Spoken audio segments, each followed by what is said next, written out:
3 times, remember, 3 times. All right. Good morning. Welcome to the June 4th, 2019 Scott County Board of Commissioners meeting. Please join me in saying the Pledge of Allegiance. I pledge allegiance to the flag of the United States of America and to the republic for which it stands, one nation, under God, indivisible, with liberty and justice for all.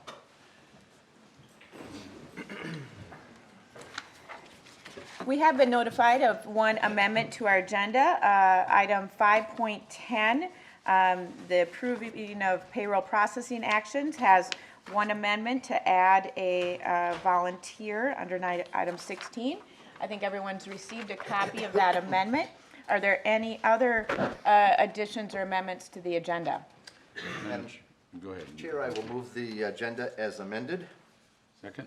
It's been moved and seconded to approve the agenda as amended. Any discussion? Seeing no discussion, all in favor, please say aye. Aye.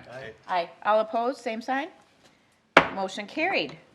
Next, we're on to the minutes of the May 21st, 2019 County Board meeting. They were distributed in the packet and are also available online. Any additions or revisions to the minutes? Madam Chair, I will move approval. Yeah, I just wanted to say I'll be abstaining because I was out of town for my son becoming a police officer. And Thank you. Thank you. So there's a motion. second. It's been moved and seconded to approve the May 21st, 2019 minutes of the county board meeting as distributed. Any discussion? Further discussion? All in favor, please say aye. Aye. Aye. All opposed, same sign. Motion carried. I abstain. Oh, sorry. I just want to make sure that Commissioner Ulrich abstained from that. But the motion still did carry.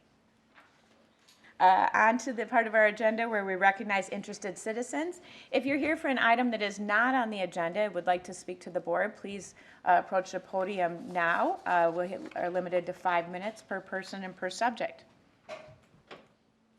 All right, seeing none, we'll move on to the consent agenda. The consent agenda is items that have been previously workshopped, vetted, maybe have been in front of our advisory commissions or even the county board previously. Unless they are removed from the consent agenda, they are meant to pass in one motion. I will go ahead and read the 10 items on the consent agenda.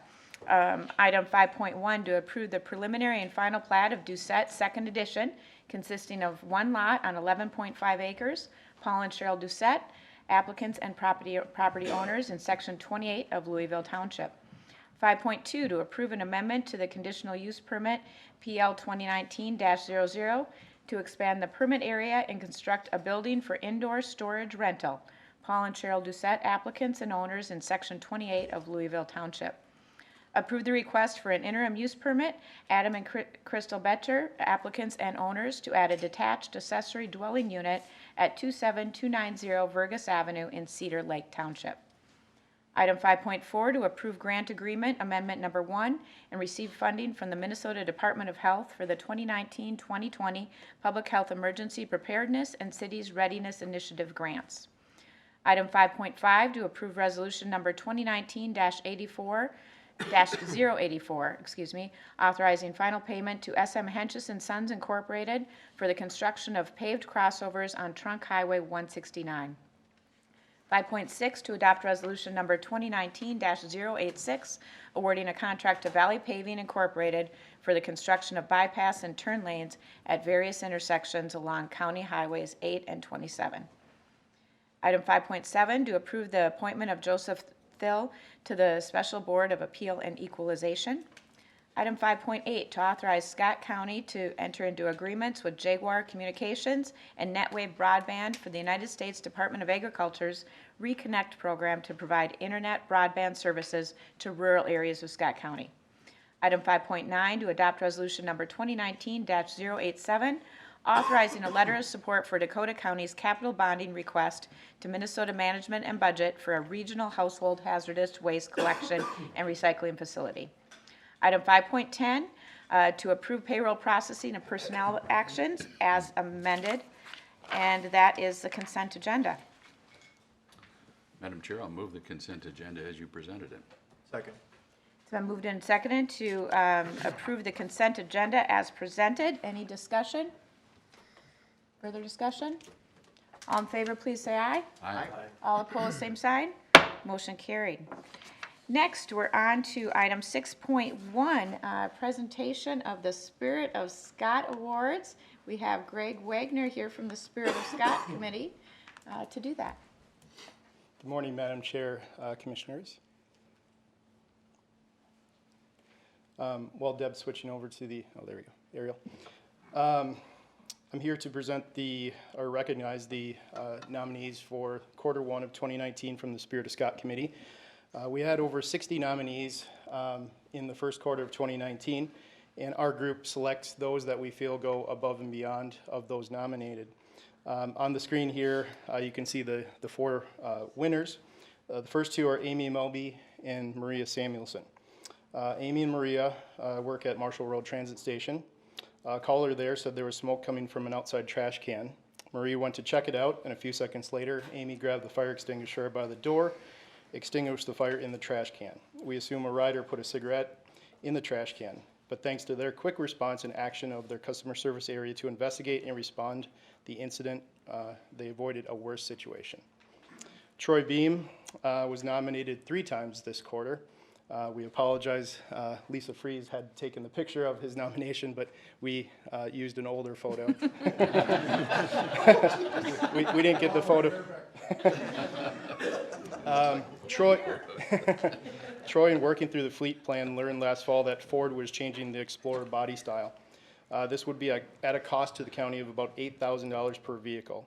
Troy worked with governance and the board to advance purchase by meeting a 2018 ordering date. The county was notified early this year that Ford was not going to honor that order. Troy went right to Ford leadership, and the response was that they're going to attempt to meet our order. This goes hand in hand with Troy's willingness to support Aaron and Keith in challenging the company International, paying for expenses to repair tandem vehicle that was out of commission. Troy's persistence and willingness to challenge the status quo is a benefit to our county.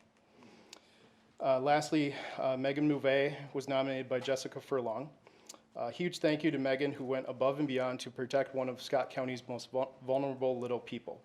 Megan spoke up to her team and put herself out there, volunteering to investigate further a case of potential child abuse. The report was received not at a point meeting state criteria, and Megan pushed her case because it looked like abuse and needed to be looked into further. Because Megan pushed, the case was screened in and the child was taken to a specialist where more injuries were found that showed maltreatment. Her actions may have saved the life of this little person. All of our child protection workers perform critical work protecting children and helping it make it safer for them. By this act, Megan went above and beyond. So our nominees are all here today, so if they want to stand and be recognized.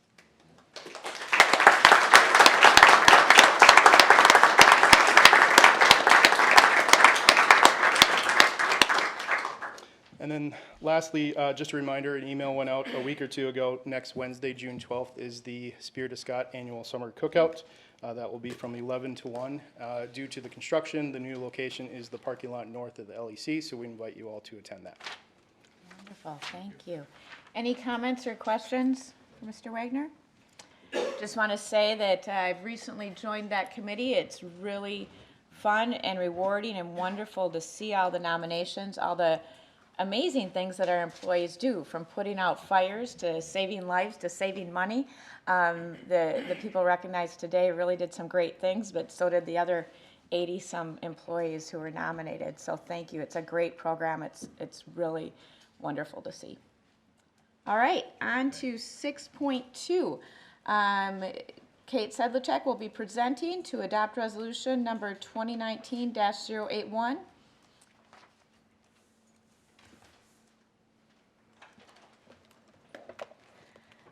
Good morning, Madam Chair and Commissioners. I'm Kate Sedlacek with the Environmental Services Department.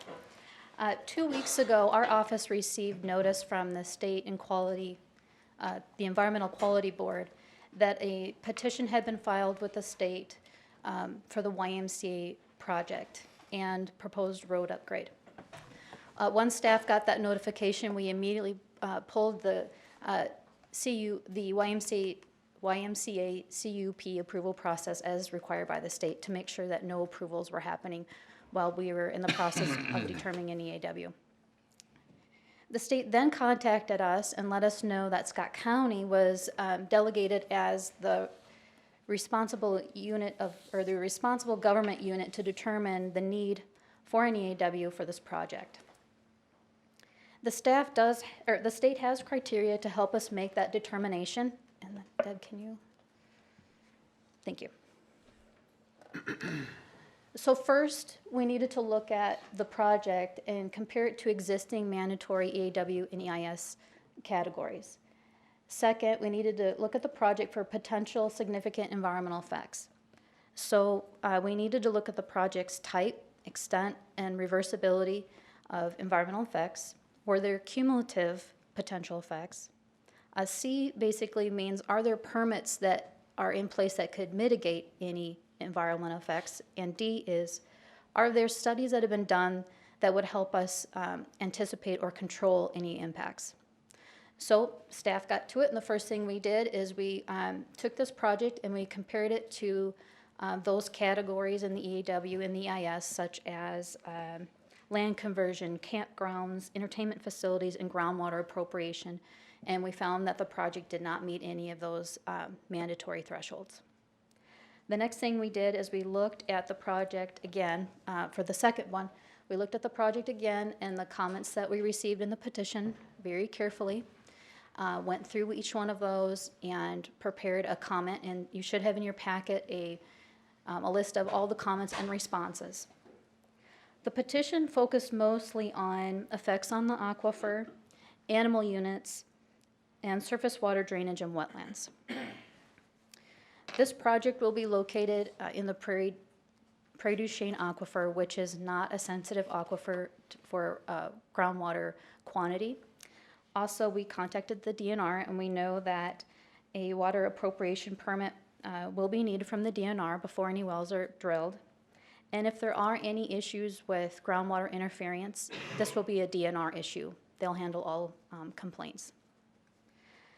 The SWCD reviewed the project, and the project did meet the requirements for productive acreage for the animal units, and the applicant has registered with the MPCA for a feedlot. And the applicant did provide a resource management plan that shows that both the volume and rate for the stormwater have been met. Wetland impacts must be reviewed and will be permitted according to the Wetland Conservation Act. So the state rules require that we create a record of decision, which staff has done, and that is also in your packet. And what we did is we outlined the project, comparing it through A through D, and we found, we've determined that there's no known significant environmental impact, and that permits such as the DNR appropriation permit, the resource management plan, the county's septic system permit, and the conditional use permit, and et cetera, there's many more permits that will be needed for this project, can all help mitigate any impacts to the environment. Therefore, staff is recommending that the county board deny the need for an EAW. All right. Thank you, Kate. Questions for Kate? Comments? Commissioner Beard. Madam Chair, just refresh my memory, Kate. 2 weeks ago, there was a request for this action, but we pulled that because of the EQB petition, didn't we?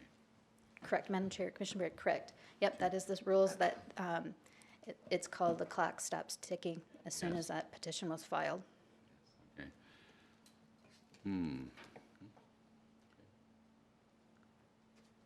Madam Chair, so, Kate, cumulatively, you know, between the water and the bugs and the traffic, all that stuff, there would be no reason to do any of this, is what you're, correct? Yeah, so, Madam Chair, Commissioner Wolf, so that's, does this have a potential for environmental effect, be cumulative effect? So staff, we sat down and we went over it. There was a traffic analysis that was done that showed that traffic was under, the amount of traffic they were posing still kept the road under, or I should say, the level of service still stayed at an A. So even though they added more traffic, it wasn't cumulatively compared to what the neighbors going around significant. We looked at groundwater. Are there any other neighboring uses that are also pulling a lot of water. There isn't, it's all residential. And the project site currently has 3 irrigation wells, and the proposed project probably won't pull as much water as what those 3 irrigation wells could have pulled from that residence. Because the traffic was low, there was no concerns for air quality in a cumulative. It's not like cars will be sitting idling, trying to get out of a parking lot. The flow is good, there's no congestion. So what we did is we kind of looked at what's all going around the area, what's existing, and if this project comes in, cumulatively, what does it add? And it didn't make any thresholds of concern. Commissioner Beard. Madam Chair, for the purposes of shedding light on the issue, I'm going to ask a question I do not know the answer to for certain, Kate, but maybe you can help us know how to think about this. The EQB, which is known for being sticklers for the rules, I mean, I had to deal with them for a dozen years over there. They have said that we are the determining governmental unit, and they've set out a set of criteria here, and this project meets none of those criteria. We've established that. If we were going to order one anyhow, first of all, would that be in our purview to order an EAW even though it doesn't meet any of the minimum thresholds? Yes, Madam Chair, Commissioner Beard, correct. The county, if we went through this and we decided that the project does have potential for impacts, we would then do a discretionary EAW. Staff would have come up and said, we believe that because of these reasons, there is a possible impact, and then the board would have had made a decision to do a discretionary EAW. Okay, my next question will go in another direction then. Should we do something like that, and then it's found to be without cause anyhow, and we go ahead and say it meets all the thresholds or doesn't break any of them, what kind of liability are we putting ourselves under? Two-part question. One is, I know there's a timeline here that the legislature established. When does that clock start running again? And secondly, if we would insist on an EAW and it turns out there was much ado about nothing, are we liable for anything? Madam Chairman, Commissioner Beard, I'm not sure I can speak on the liability. I know that once the board takes the action to decide that one is needed, as far as I know, I don't think there's much liability, but I'm not the one to, I guess, speak on that. I don't know. But in regards to your question about when does that clock start ticking again, I believe it's after the decision on the EAW is made, then we go back to where we left. So we're in a pause zone right now. We're in a pause. Madam Chair. Okay. Perhaps I should have asked that of the attorney, but I think that it didn't shed as much light as I'd hoped it would, but thank you. You've helped us know how to think about this a bit. Just one other, Commissioner Beer. Yeah, this may apply at the next item, but since it's kind of environmental in nature, I wanted to ask it now. The CUP, which we'll be talking about next, that does contain clause, if you will, to be able to mitigate road dust if an issue arises. Is that, I don't know, does that cover? Yes, the conditional use permit can have a dust mitigation plan in it. That can be a condition of the permit. Other Madam questions Chair, or comments? for Yes, the- Commissioner For the Ulrich. purposes of, well, discussion, I'll put this on the floor. I'll make the motion to adopt resolution 2019-81, declaring no need for an environmental assessment worksheet and denying the petition on the Young Men's Christian Association, YMCA of the Greater Twin Cities private day park project site. And I'll second that, Madam Chair. Thank you. It's been moved and seconded to adopt resolution number 2019-081. Further comments or questions for staff? Kate, I just have one question, and I could have looked this up, but I didn't. It was interesting. Well, first of all, thank you for all the information. Thank you. The petitioners gave us a lot of information. Staff gave us a lot of information that we did all review quite carefully. I was surprised on the petition how many of the signers were not from Scott County or the area. Can you, do they just have to be Minnesota residents to sign that position? Madam Chair, I that looked through the true? rules too, just to see, it's 100 Minnesota residents. Thank you. Thank you. All right. Thank you, Kate. So No further discussion or comments on this matter. All right, and then I think we're ready to take a vote. All in favor of adopting resolution number 2019-081, please say aye. Aye. Aye. All opposed, same sign. Motion carried. Next item on the agenda will be the conditional use permit. We have Greg Wagner presenting, and I know there's some other folks in the room who want to speak on this, and even though this isn't a public hearing, what we'll do is we'll have staff presentation, staff questions from the board. We'll allow time for the applicant to speak, and then others in the room to speak. But what we'll ask is that you'll keep your comments to less than 5 minutes, and that you'll only offer new comments. So if someone, a neighbor, a friend, and this goes for the applicants too, comes up and says what you meant to say or what you're trying to express, know that we're going to take that into account. So, but first off, we'll have staff make their presentation. Mr. Wagner. Thank you, Madam Chair, Commissioners. Deb, if you can switch over. What I'd like to do is give you a brief locational introduction of the property, and then I'll have Amanda Novak from the YMCA come up. They have a brief slideshow presentation that they can go through what they're proposing to do on the site. So the subject property on the site location map here is located in Section 9 in Newmarket Township. For locational purposes, the property is located on the north side of County Road 62 with access via Zane Avenue. 230th Street on the north side is currently a gravel township road. Actually, it's paved to the township development here. And then the property is located to the west of County Road 91 and to the east of Texas Avenue, County Road 27. This is north of the city of Elko Newmarket. Just kind of give you a quick rundown of the property. So the plan would be to access the site off of Zane Avenue.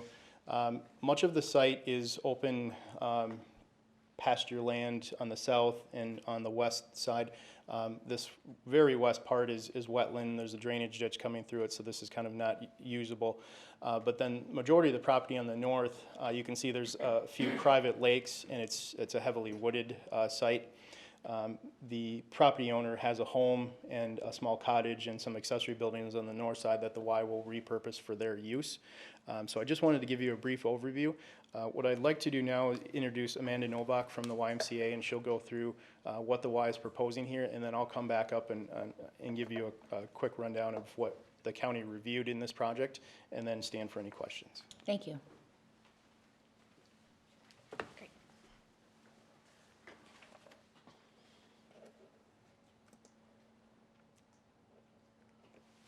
Thank you. Good morning, Madam Chair and Commissioners. I'm Amanda Novak, Senior Director of Real Estate for the YMCA of the Greater Twin Cities, and joining me are Brian Kirk and Greg Hanks, who have been actively engaged in the Y's day camp programming for over 35 years. We're also joined by our architect and engineers if you guys have any questions as we go along.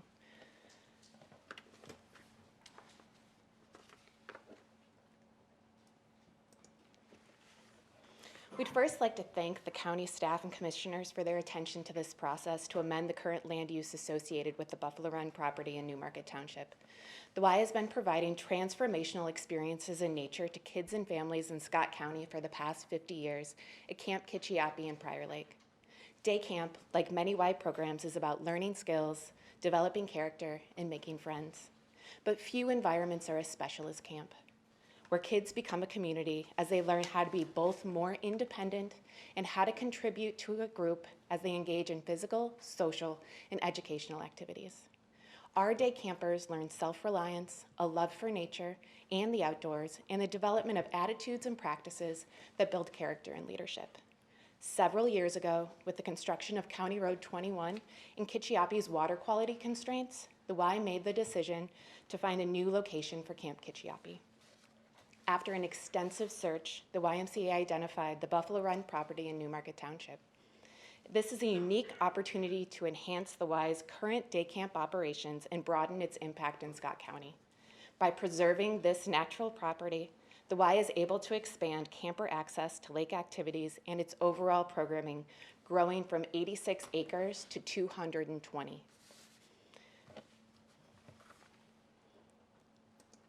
I'll do a quick orientation of the site. As Greg noted in his presentation, the property is bound by 230th to the north and 240th to the south. Campers will access the property via Zane Avenue. And so you can kind of see Zane is down here, and this is where the parking lot and main entrance will be. The southern half of the site will include a pool and the Weeby camping area, which includes activities for kids age 4 to 6, as well as play fields. Moving northwest in this area, you'll find the horse stables, as well as our arts and crafts and science barns. A trail system will guide campers to their various activities across the site. The existing cabin to the north of the site will be home to an on-site caretaker, and the former residence will be used for administrative offices and an infirmary. The WISE design approach is focused on preserving the natural state of the land and clustering and reusing buildings and maintaining a large amount of open space.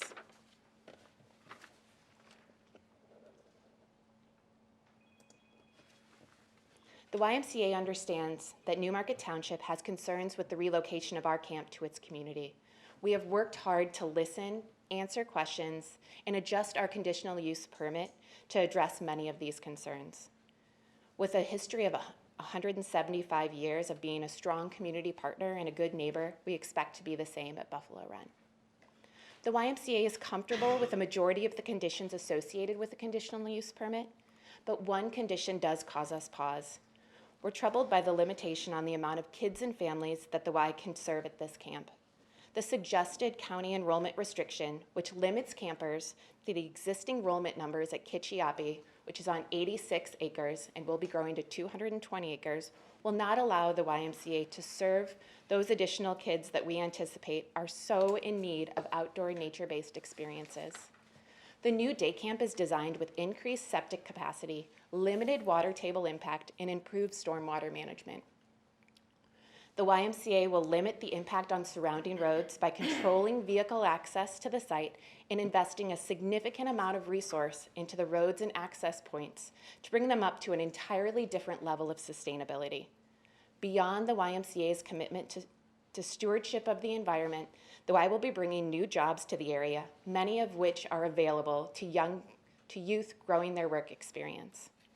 The more youth the YMCA is able to serve, the more scholarships that will be available to families. The YMCA's investment will have a direct impact on Scott County's underserved youth.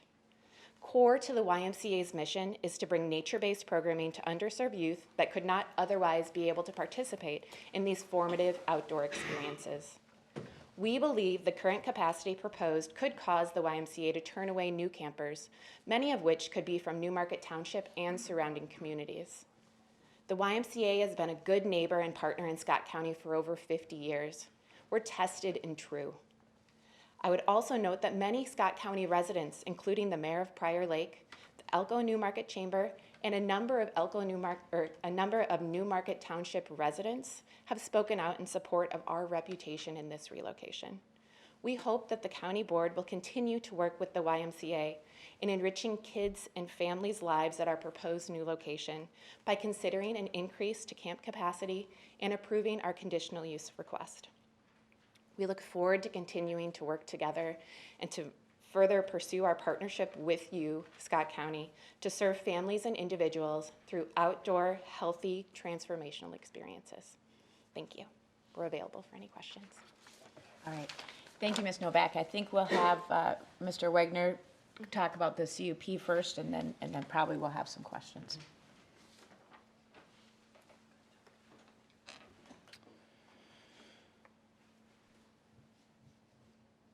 All right, Madam Chair, Commissioners, I want to just put up on the screen the main section of the property that Amanda references, kind of the entrance. So just to give you an overview of how the county reviews this type of application. So the property is located in our rural residential reserve land use designation, which does allow private campgrounds and day parks through a conditional use permit. The YMCA contacted the county summer of 2018 to start talking about this potential site. Staff and representatives from Newmarket Township met with the YMCA last summer and fall at 2 development review team meetings, which are pre-application meetings, to discuss their application, the process, and how we go through the review of the CUP. Prior to their application submittal on December 31st, the Y did hold a couple public meetings at the Newmarket Town Hall where neighbors in the area were notified. So based on discussions there, the Y did adjust their application prior to submittal here at the county, and they did some other additional outreach. Once the county received the application, it goes through our public hearing process.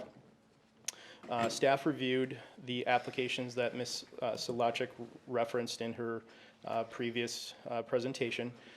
So the resource management plan deals with site grading and stormwater management. They've identified a septic area on the site indicated here. As Kate indicated, that will require a septic permit, but preliminary investigation of the soils there have proved positive for that septic treatment. As Ms. Novak indicated, part of the camp is horse operations. During the camp's primary months, which are June, July, and August, they will have a total of 72 horses for camp riding lessons. But during the off-season, winter and fall and spring months, those numbers will decrease to a total of 10 year-round horses. So with our horse operations, we work with the Scott Soil and Water Conservation Office. They review all of our animal management plans and operations in Scott County. So the horse operation was reviewed by Scott Soil and Water and with communication with the YMCA. So that essentially plan for management of those horses has been recommended by the Scott Soil and Water. The main things to identify here, as Amanda indicated, the camp will primarily be having buses bring kids to the camp. So there's a school bus drop-off zone using the Zane Avenue entrance. There's also a parent drop-off zone. The regular hours for the camp are typically like 8:30 to 3:30, 4 o'clock, so during the day, Monday through Friday. But then the Y has some programmed community use, so they wanted this to be open to the residents of the area. They are putting in, as she indicated, a pool facility and some other pavilions and things that could be of use to the community. So for evenings and weekends, this facility would be open to the local community. So they do have a 152 car parking lot there that would accommodate that those trips. With Zane Avenue being a township road, the county has worked with the township engineer on what upgrades, or excuse me, the Y has worked with the township engineer on what upgrades need to be done to Zane Avenue as a township responsibility. That road will be upgraded and paved to township standards. County Road 62, which will be the main entrance on the south of the property, county is requiring a right turn lane be put in to accommodate traffic movements off of the county road onto the property. Recognizing that this is a relocation camp, the current facility is located on the border in Prior Lake on the border of Shakopee. There is also a camp in the city of Lakeville. So one of the things that the residents brought up in some of the open houses and at the public hearing in March was public safety. So we did some outreach to the cities of Prior Lake and Lakeville. Both the planning department and the public safety police departments from Prior Lake and Lakeville provided their public safety numbers and emergency calls for the last like 3 to 5 years. Generally, there's been no direct public safety police emergency that has been in either of those communities for either camp.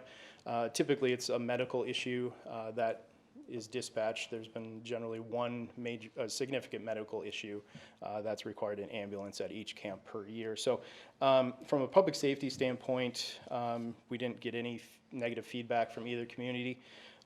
This area is served by the city of Elko New Market. We did reach out to the city of Elko New Market, and we received a letter from the city's police and fire departments that they did not see any issues with the proposal. So as indicated, there was a lot of public outreach. The county did hold the public hearing on March 11th. We had significant comment from area residents, mainly traffic and safety changes that occurred to the proposal through the public open house meetings, and then future growth of the camp possibilities and future uses. So what we did with those comments is looked at putting conditions in the CUP that would limit what the camp can be. I mean, this is a YMCA day camp. They have these throughout the metro. So we have conditions that this will be a day camp. Any changes to what they want to do here in the future would require a conditional use permit amendment. So would require a new public hearing and going back through this process again, which they are able to do with an application. Newmarket Township provided a resolution where they recommended denial of the request by a 4-to-1 vote. That resolution was in your application or in the RBA materials. Following the public hearing, county staff did meet with the town board chair, vice chair, and the township attorney. When we received the resolution, it included recommended conditions should the county choose to approve the conditional use permit. What staff did is take those recommended conditions, and we actually modified our conditions that we presented to the Planning Commission. We made 5 direct new conditions to the CUP, and we amended 9 other conditions with the language that the township proposed. So we didn't just ignore what they had in their resolution. We actually took those and kind of revised what we were proposing to the Planning Commission. And those were in the recommended conditions, and those are in the conditions that are presented to you in the request today. I would stand for any questions. As Amanda indicated, we have several folks here from the YMCA. We have a lot of county staff people here for any questions. And I do see the township is represented as well, if you have any questions for them. Great, thank you very much.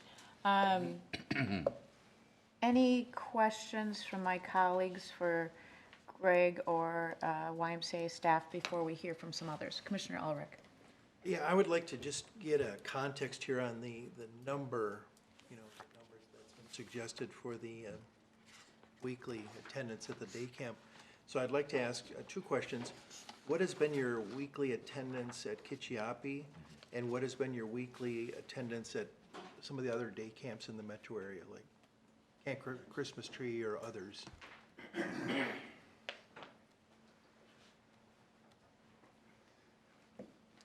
Greg Hanks from the YMCA, Madam Commissioner, council members. Right now at Kitchiapi, we average probably about 450, 460 a week, vary depending on week. Other day camps. So Kitchiapi right now is the largest day camp in the association. There are 10 day camps. The other ones are Christmas Tree out in Mound, Minnesota, which is on 25 acres, has about 4,000 kids through a summer. So they average about 350 kids or so a week. Some others, Camp St. Croix out in Hudson area has about 4,200, 4,300 kids for a summer. So they'll average about 400. There's 12 weeks standard in YMCA camp summers. So, and then there are some smallers, but Kitchi is the largest at this point in time. Thank you. Yep. Yes, One Commissioner. more question. This, I will say, I'll just, full disclosure, when I was 6, 7, and 8 years old, I attended Camp Christmas Tree, and when I was 17 through 20, I worked at Camp Christmas Tree as a counselor. And so what does that help? That gives me some insight into how it operates, how it's a good neighbor, and how it has been received in the community. It gives me some understanding of the operation of a Y camp. So I guess I want to say that. But one special part of the program when I was a kid, and also as a camp counselor, was once a week you'd have an overnight. Do you not do that anymore at your day camps? It varies from day camp to day camp. Some of the day camps still do, so Christmas Tree still does an overnight once in a while with older kids. It's really, it's a transitional program. It's very progressive as far as programming. So older kids, 4th, 5th, 6th graders may do an overnight for a night. Kitchiapi does not do an overnight. Madam Chair, can I ask, and Greg, so you're doing, what did you say, 450 over at the Prior Lake there? We do about 4,500, 4,600, or I'm sorry, so 450 a week, yes. And could you do more than that? Yes, exactly. That's some of why the move is looked at too, because we have some constraints on Okay. programming. Mainly water, I think we alluded to. We don't do anything that will go into lakes, Pike Lake, because of the water quality. Commissioner Beard. Madam Chair, thank you. While you're there, Mr. Haynes, we've lived 33 years about a mile from Kikiapi. We call it Kikiapi. I think it's Kitchiapi. Kitchiapi, yes. That's what our kids came home and said it was called, because they hung out there quite a bit. Mostly, I think you had a manager that lived on site, the Andersons. Correct. Which were just, Yep. became marvelous neighbors and friends Yep. for our kids to grow up with. Thank you. But in spite of all that, I'm unfamiliar with how the program works. I know that a lot of kids are there every day. Didn't seem to be a big problem in our neighborhood. But is it this, when you do 450 a week, is it the same kids, like 5 days a week? So we're talking, what, 90 kids a day, basically? No, you'll And the have same- about 450 kids a day, I'm sorry, so A it's day, 450 kids a day. And again, that will vary week to week, some weeks are lower, some weeks are higher. And they will come out for the week, so they are with in small groups, about anywhere, the weebies, as we mentioned, are younger kids, they're in groups of 6 to 8. Older kids are in groups of 10 to 12. They're all with a counselor. Many have two counselors, a senior counselor and a junior counselor. All senior counselors are 18 and above, and that's why we talk about job opportunities. And then all the counselors go through, in fact, they're in a week training now. So they all go through training, first aid, safety, programming, curriculum, that sort of thing, so. Well, then, Madam Chair, Mr. Haynes, I'm a little confused about this, the conditional use application saying 500 total campers a week. You're open 5 days a week. How are we going to make this work? That's why I thought at Kitchiapi, there seemed to be more than 90 kids a day there. Yeah, there But, are. Yeah, and really, I think on the conditional use permit, it says 500 average. So as we average out over 12 weeks, that's about 6,000 to a summer.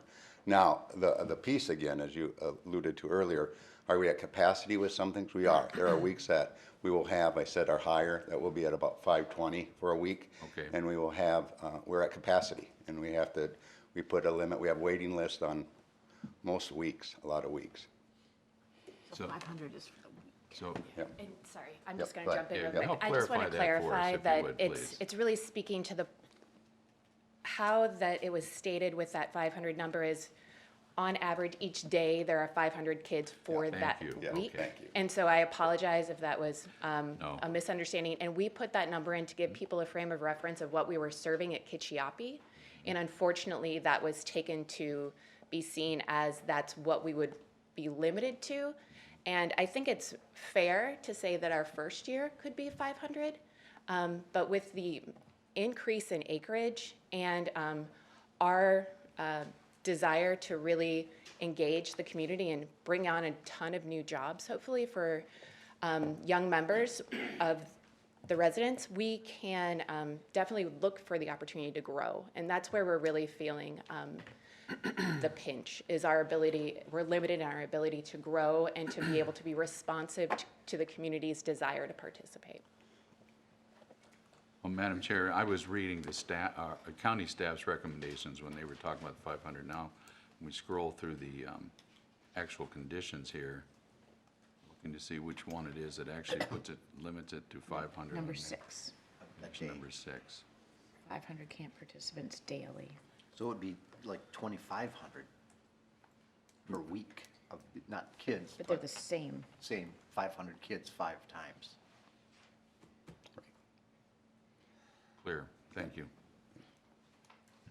Any other questions? Yeah, I've got Commissioner a Beer. question on that very topic. So, and maybe, Greg, this is maybe something for you, but, so, it's a 3-way developers agreement today, and everyone agrees that it's the 500 daily limit, because there is a little language in the, so just to make sure that that's clear moving forward. So when 501 is knocking on the door, how does that work? Madam will Chair. that work? Yeah, Madam Chair, Commissioner Beer. So the condition reads, the maximum capacity for camp operations and activities shall be limited to an average of 500 participants daily. So in that condition, we require that the YMCA provide a weekly summary. So as they indicated, some weeks they might be at 4 something, other weeks they might be a little higher, but as long as their average number for those 12 camp weeks is 500, that's acceptable under the condition that's proposed. So moving forward, when the day comes, because it likely will, is it the same process that they would undertake to amend the CUP at that point in time? Madam Chair, Commissioner Beer, so in the condition, if you read condition number 6,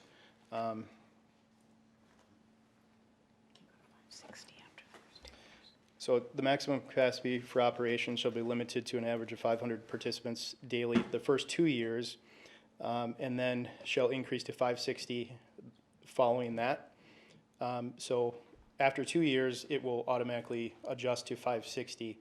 Beyond that, then they would have to go through the conditional use permit amendment process as specified by the zoning ordinance. So they could certainly come back and request an amendment to bump that number up.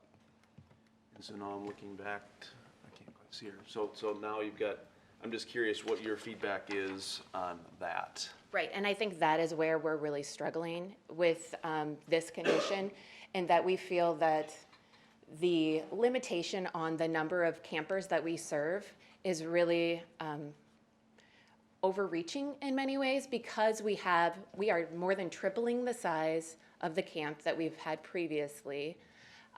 We are willing to limit the number of vehicles that access the camp and how they access the camp. And we have very, very strict oversight of how our kids are cared for on site. And so we struggle with why the county would look to limit our enrollment in general, because we're already taking steps to assure that how we are impacting the broader community, whether it be through traffic control, kind of septic, water impact, things of that sort, we are doing everything to the nth degree, and yet we're still being limited. And our desire is to really serve the most kids that we can, because this is such a transformational experience. I can speak from experience. My kids go to camp. They love it. I was practicing my speech this morning with them, and they were talking about how they're excited about canoeing and seeing the horses. And so I think for me personally, and then for the YMCA as an organization, we are disappointed that we are being limited in how much we feel that we will have a positive impact on the residents of Scott County. And in the interest of full disclosure, I think I bookend on the other side, the current site. Commissioner Beard's on one end, and I'm probably about a mile or so away, and honestly didn't know it existed for a lot of years. Blew by it lots and lots. Oh, okay.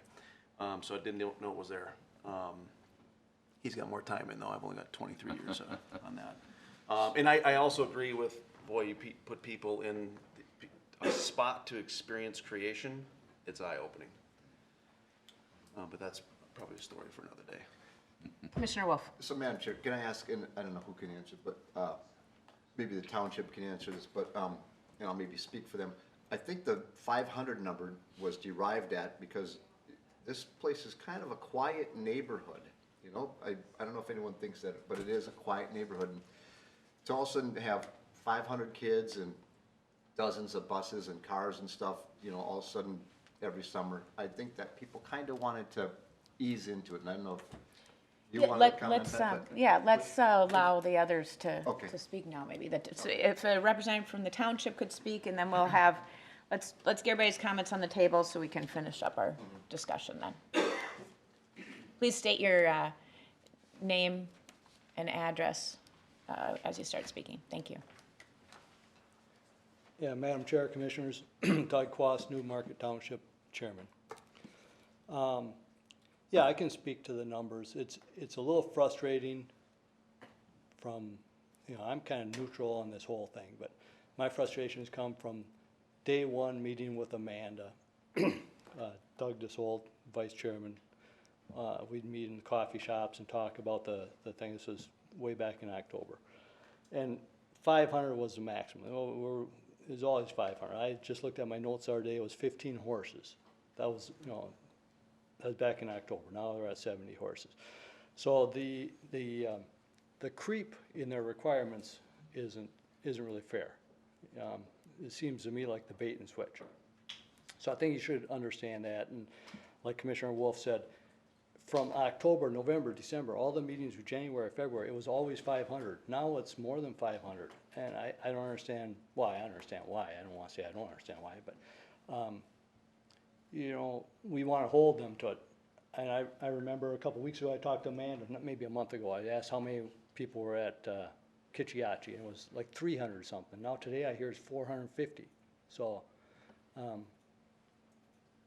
you remember that discussion? To be honest, no, I don't remember that discussion, and we would have never said it was at 300. And So regardless, I really want you to consider the 500. Okay, the septic systems, I'm pretty sure were sized for 500 people, not 5,000 people. I mean, if it was gonna be 1,000, 2,000, 3,000, you guys would have designed the septic systems differently. So those are considerations I want you guys to take. And that's one of the things the board, the township board came up with, is 500 people. Okay, we're good with that. Our road maintenance plan is based on, buses are harder on road than a truck. Garbage cans are, garbage trucks are harder than cars. So I would recommend that the board, the commissioners, look at 500, and then in a year or 2 or 3 or 4, come back and see if you want to go to 600. I mean, if things are working out fine, talk to the local governing board and ask how the things are. But it would be not right to let it go right to 600, 800, 1,000 in 2 or 3 years. That's just not right. We want to do managed growth. I'm all for it. I'm not all for it, but I'm for the YMCA, the concept of the YMCA. The road issue, they're good with the road. They're going to blacktop our roads. They've done everything we've asked for that way, but just as the capacity is a little frustrating. Another thing I want you to consider going forward is the water runoff and all that. The township last year turned the water management over to the county. Just as a talking point, another development we have that was developed 15 years ago now has a runoff problem, and the resident is asking the township to do it. It's not on the township right away or anything, and that's part of, from what I see, it'd be part of the development agreement, or part of the permit for a development. If a pond floods out and causes problems, I mean, Scott County needs to take that corrections, not the township. So if somehow in your application you can state that, work with Marty or Greg or whatever on that kind of stuff. Because this particular example that's happening in townships elsewhere, I don't know if you guys have heard about it, but that's on Beard Avenue. We're gonna come to the county and they're gonna have to, fess up to that. So as far as the number of people, please consider 500 as part of your thing, and request another CUP amendment going forward. I think that's the right thing to do versus saying 560 in 2 years. Now, we're today 500. All their calculations all along were 500 max at every meeting we had, so I don't know why they want to go more now. Thank you.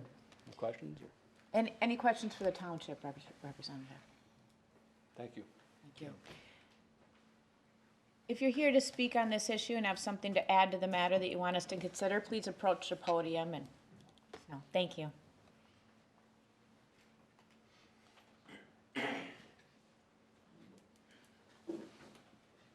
Madam Chair, Board, my name is Doug DeSold, Vice Chair in Newmarket Township. I live at 9601 Livery Lane. My comments are pretty simple.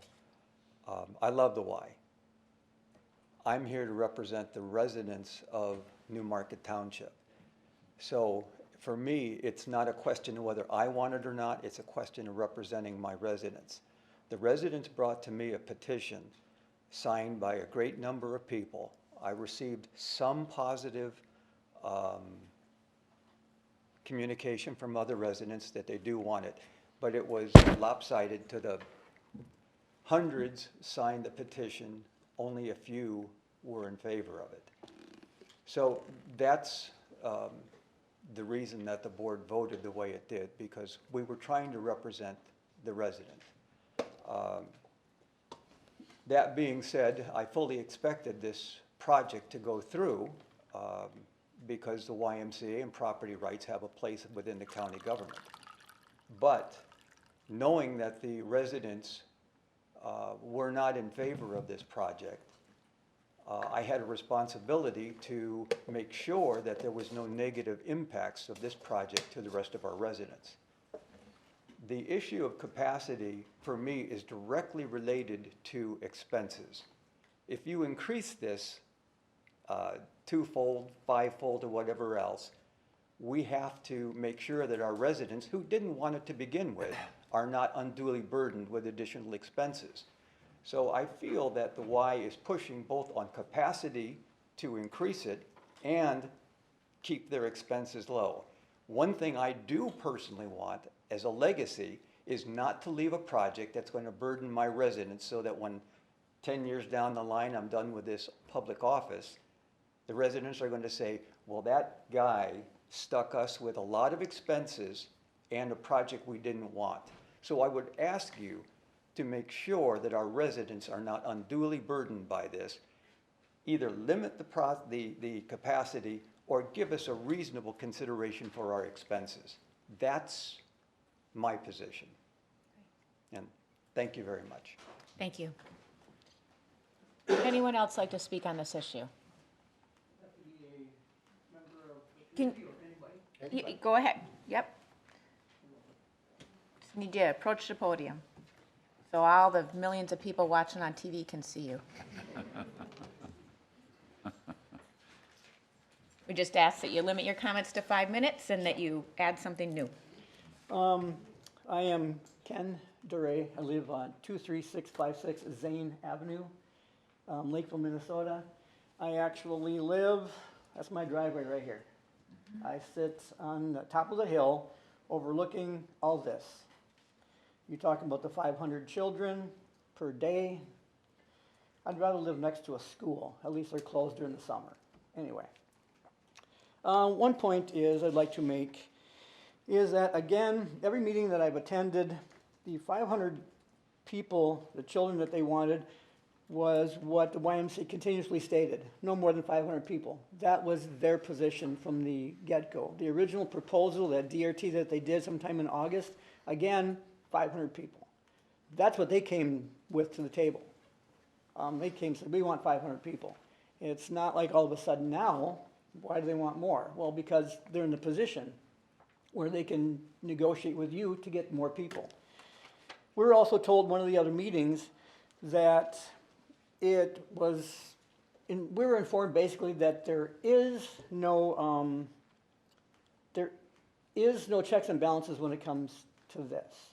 The county has no way to enforce the CUP. If there's, you mentioned when you go over that 2,500 people per week, what do you do with the 2,600 people? We're informed that there is no way to enforce that. This is what we were told. Okay. They only have one person in the county that goes around and even monitors these things. So how can you enforce that? They talked about the weekly, monthly checks or whatever like that. What do you do if there is a violation? That's a question that nobody's been able to answer. The information I received was that, well, you can file a grievance, you can file something against it, but what becomes of that? They've got their foot in the door, and they know they do. They're already asking for more people, they're already asking for more vehicles, they're already asking for more of us taxpayers to pay more money, like Mr. Desold mentioned. When you increase the amount of people there, the expenses go up to us. They're a nonprofit organization, they don't pay those fees. we do, you know, as taxpayers. I don't know if you guys were informed or aware that they are a nonprofit. The meeting we went to with the planning commission, some of them did not know that the YMCA is a nonprofit, so, which was kind of strange, but they apparently did not know. So, there's just a couple of points there that I'd like to make there. A couple other things too is they talk about the things that they're providing to the community. Sweeney Park has a pavilion there that we all can use. It's just a short distance away. That rarely gets used anyway. So there's not a lot of cause for the pavilion. Most of us live in rural areas. They talk about the need for their children and stuff like that out in the community experiencing this type of lifestyle. That's why we live out here. I have grandchildren that drive up and down Zane Avenue on their pedally bikes, you know. They range from 6 years old up to 15, whatever. So they're out during the summer quite a bit. Well, now we've got to combat the bus traffic and the car traffic. It's going to change them. It's kind of like my children and my grandchildren don't equate to the children that the YMCA is bringing in, along with the other children in the area that are there now and potentially can be in the future. We don't rate the same as the children of the YMCA. For some reason, they have a greater need than our children. We moved out there for a reason, and one of the reasons was the tranquility and just being there.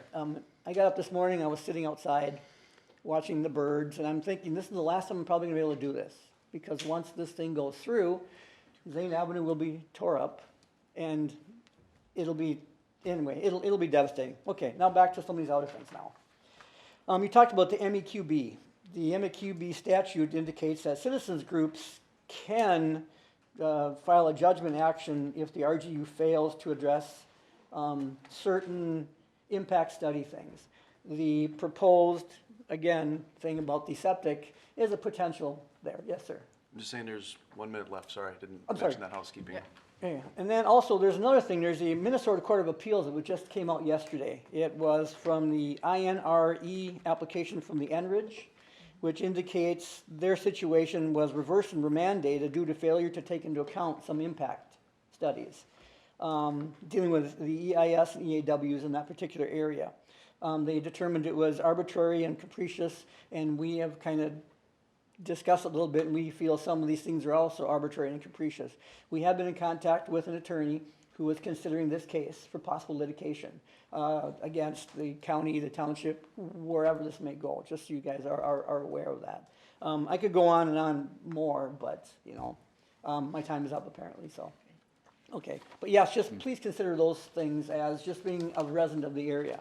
And I want to thank Amanda Novak for offering to buy my place one time in an open meeting, and then she recanted right after the meeting was over with. And Greg Haynes for indicating that all children are welcome, whether they can afford to pay the YMCA or not. I will be forwarding that information to other residents too, as their children want to go there, just so they know. Thank you for your guys. comments. Mr. Wagner, before we go on to other issues, could you respond to the CUP enforcement? I think that's important to get on the table and make public. Sure, Madam Chair, Commissioners. So under a conditional use permit, obviously we have a list of conditions that the Y has to abide by. We have 11 townships. Some townships tend to be more proactive, some less. We do typically put in a condition that the townships are able to review the CUP because they live in the area. So if that's an option for Newmarket Township, that they want to go through that. But if the township doesn't want to do that, ultimately it is the county's responsibility to monitor any conditional use permit and make sure that they are in compliance. The first way we do that is requiring all CUP holders to file a notification each year in January that they're in compliance with the conditions of the CUP. That would mean, you know, their numbers on attendance, things like that, that they're still operating what they are applying for here to operate. As most of you know, we do have one code enforcement officer who typically responds to complaints, but also does attempt to do annual inspections whenever feasible on conditional use permits and businesses in the county. But as I said, we have one code enforcement officer and we have several hundred conditional use permits, so his time is somewhat limited. Most of our CUPs, they send us the notice, they're in compliance, we don't receive complaints on it. If we do receive complaints, our code officer would go investigate what the complaint would be. If there is a violation, the CUP holder is sent a letter notifying them of the violation and that it needs to be corrected. If they fail, they will get a second notice, and after that, our code officer typically works with the county attorney's office to find a course of action to bring the CUP holder into compliance. So Dan Ekholm is very good at what he does. He typically tries to work with the individuals to come into compliance before any violation notices go out. His record is typically pretty good, but on certain occasions, yes, the county attorney's office does have to get involved. If the violation is not fixed through that action, it can come back before the planning commission and board for consideration or ultimately revocation if the violation is not properly handled. So. Wonderful. Thank you. Anyone else here to speak on this issue? I'm really bad at talking in public, so please bear with me. Do fine. Do fine.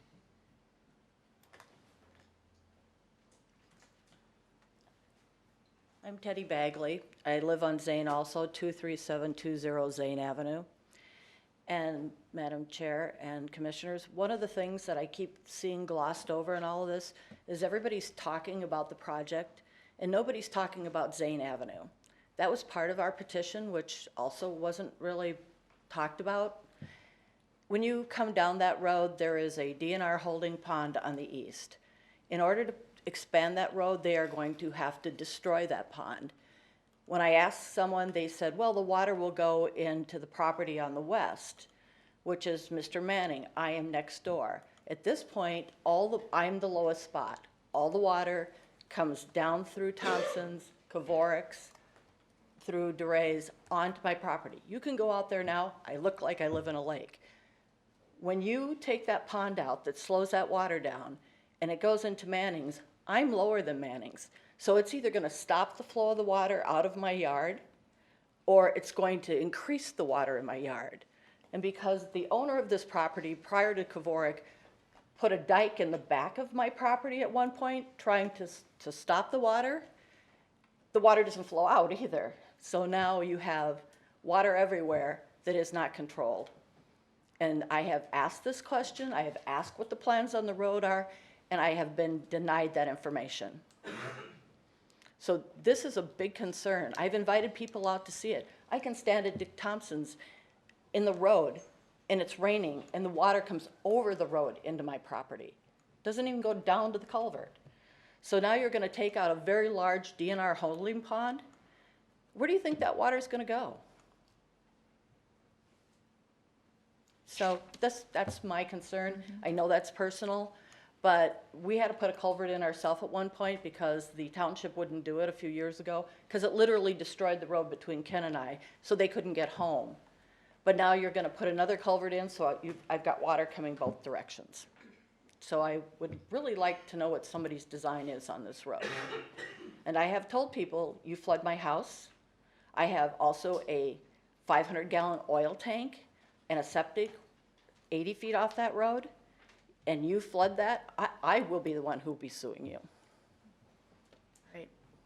Thank you. Administrator Vermillion, did you have a comment or a staff suggestion? Yeah, I was going to say, I think they can respond to the hydraulic concerns here, Greg. Thank you.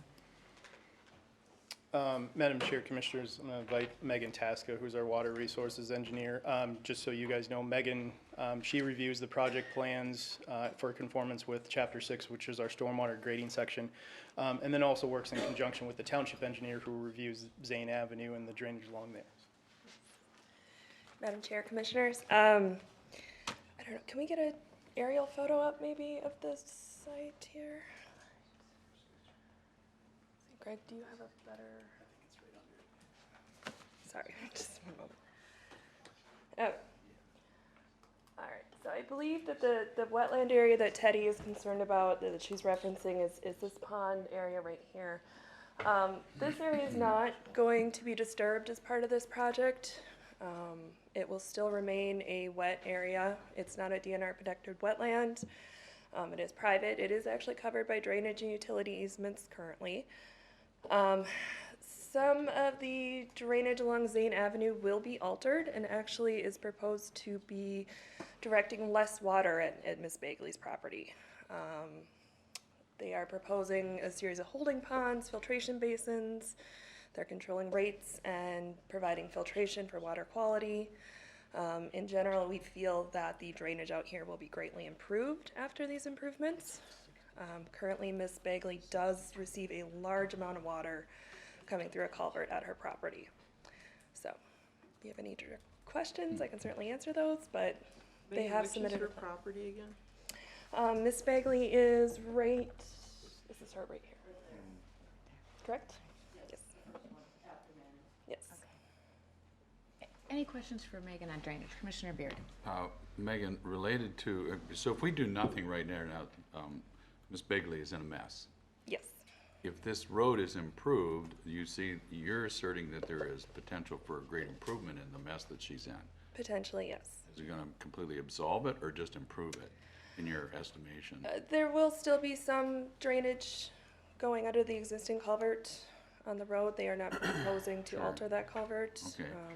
And the improvements that are proposed to be made to Zane Avenue, who's picking up the cost on those? Is that the project? That is the project. I believe the YMCA is paying for all those Not the improvements. township, not the county. The project is going to improve that drainage That is situation. correct. Yes.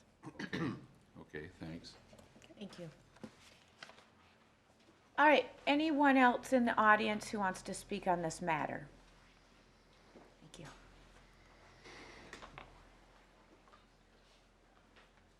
Hi, good morning. Thank you, Madam Chair and Scott County Commissioners.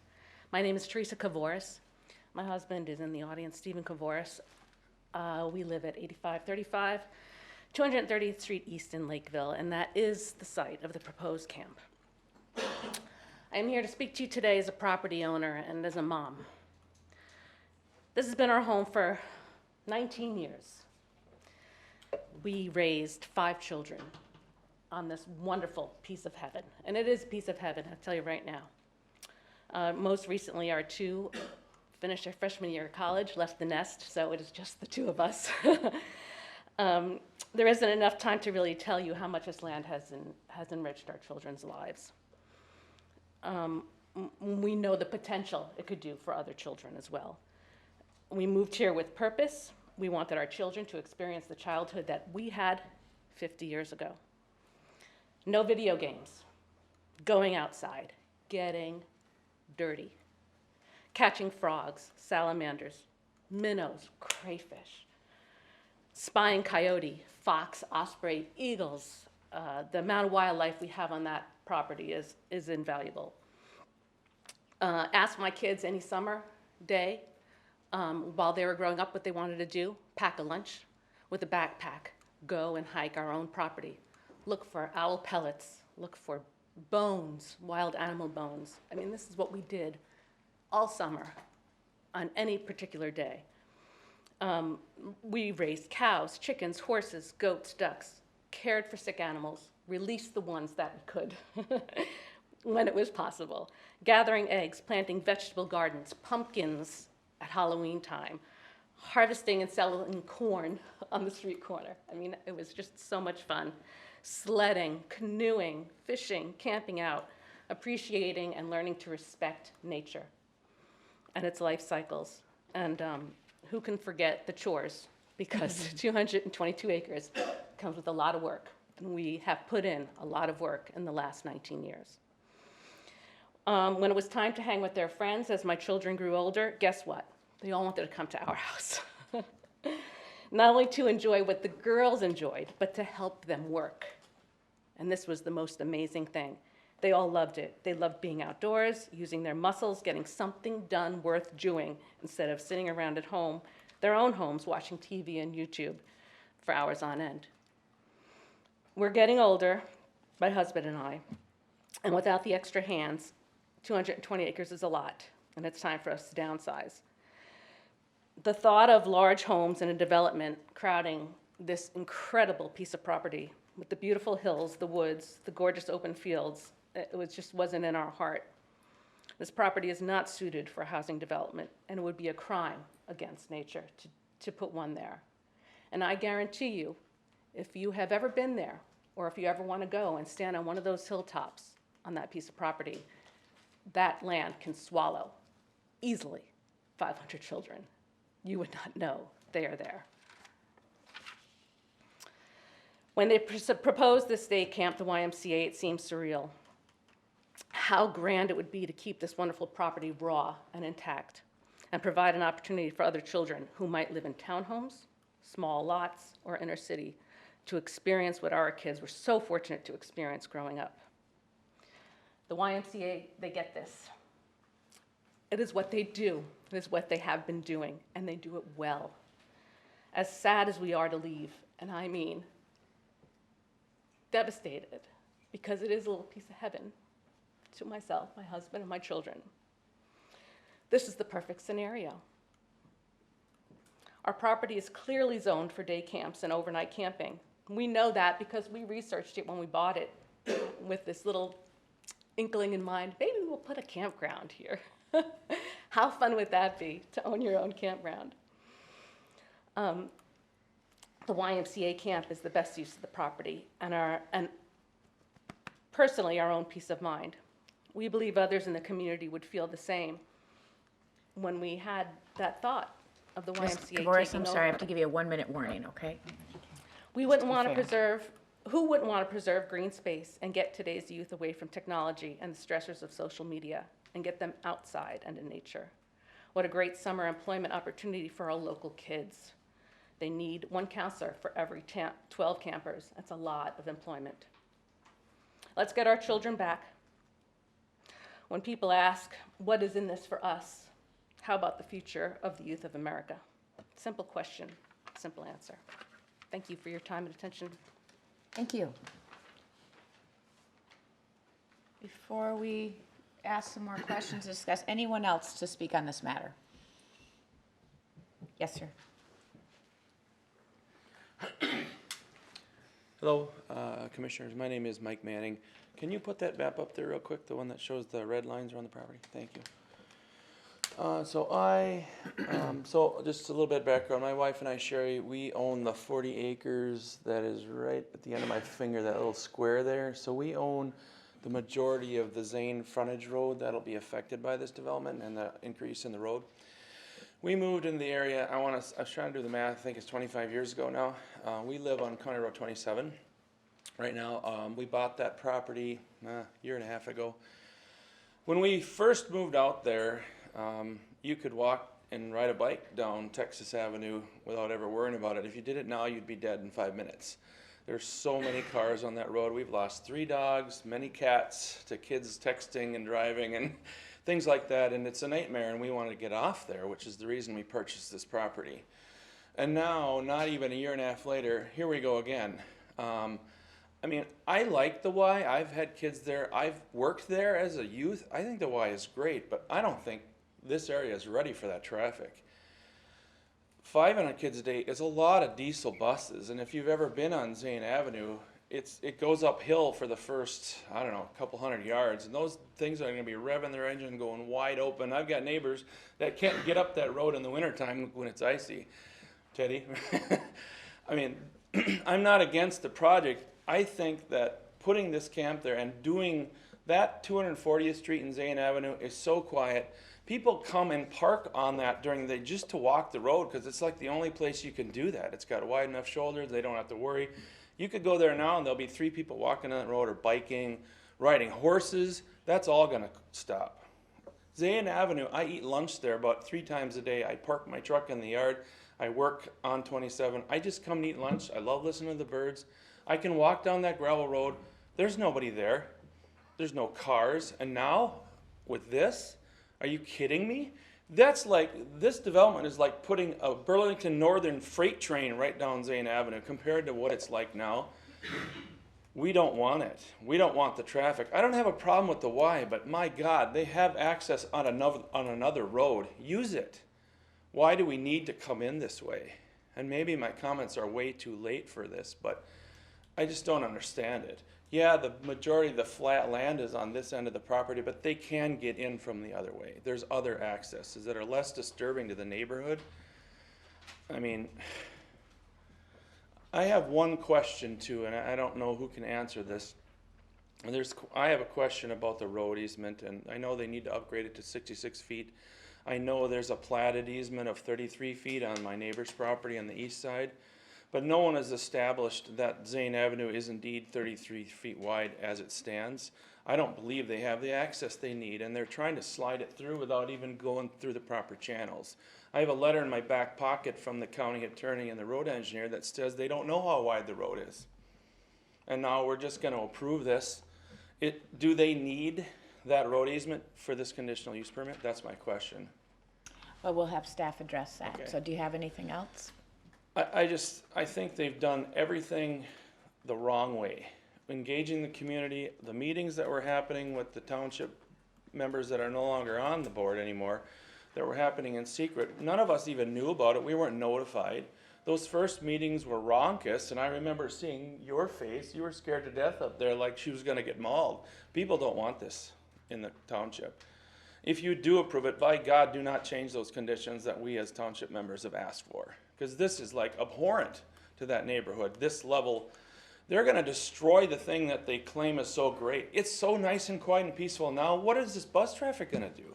Are you kidding me? So that's my comment, and then please answer my question. Thank you. All right, thank you. Mr. Wagner, could you address the road width issue, please? Yeah, Madam Chair, Commissioners, so the letter Mike's referring to, maybe zoom out.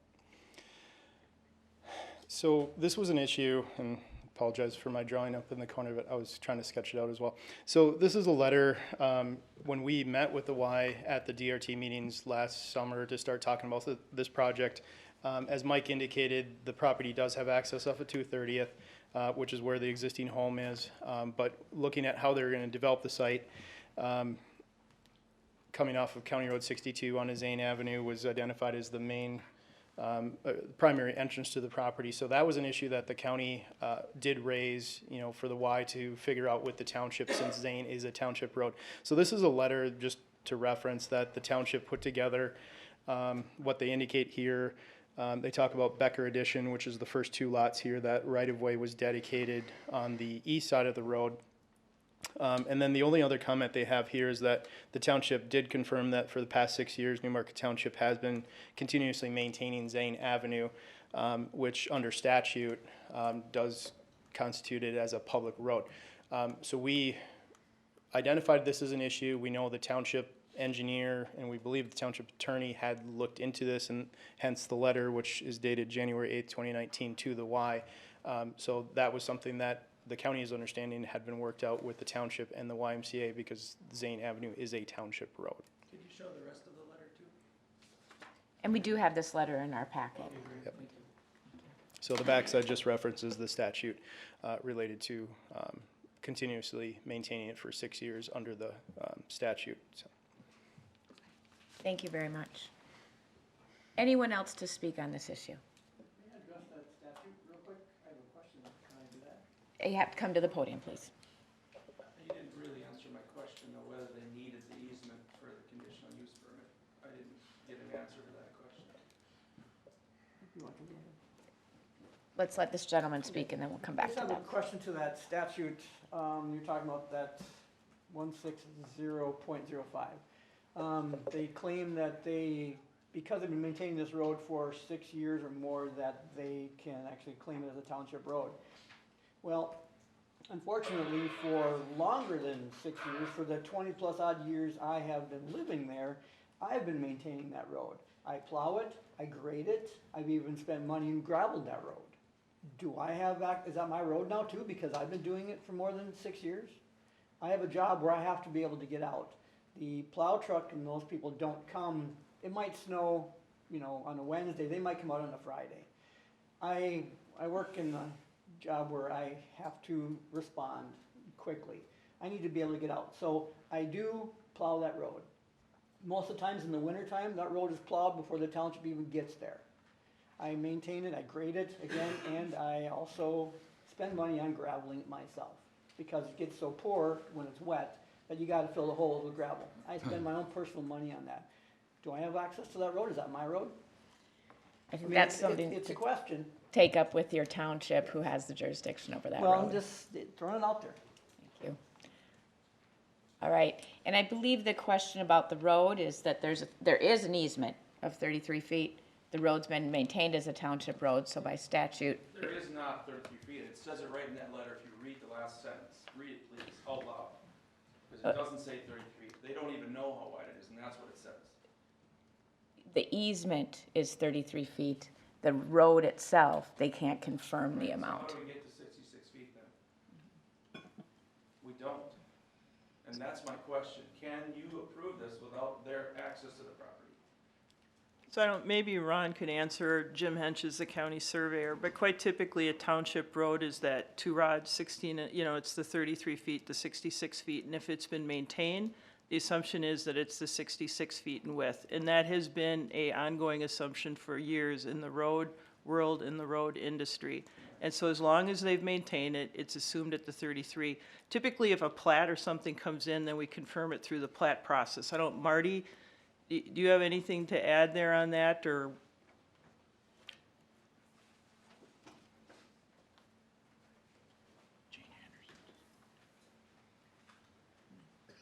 Madam Chairman, Commissioners, Marty Schmidt, Zoning Administrator. My understanding is consistent with yours, Leslie. The Township Attorney is here today, so I think it'd probably be appropriate to hear from him on how much, we know we have the 33 feet where it was platted and dedicated as portion of the plat.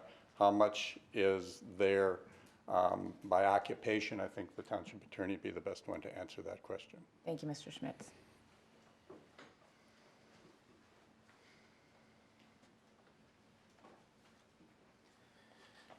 Thank you, Madam Chair, board members. What's laid out in the letter is. Sir, could you just state your name Oh, for I the record? Thank apologize. you. Jason Hill, Township Attorney, Newmarket Township Attorney. My understanding of the plan is, and I know our engineer has been working with the Y, is that the western edge of the road surface, which is on the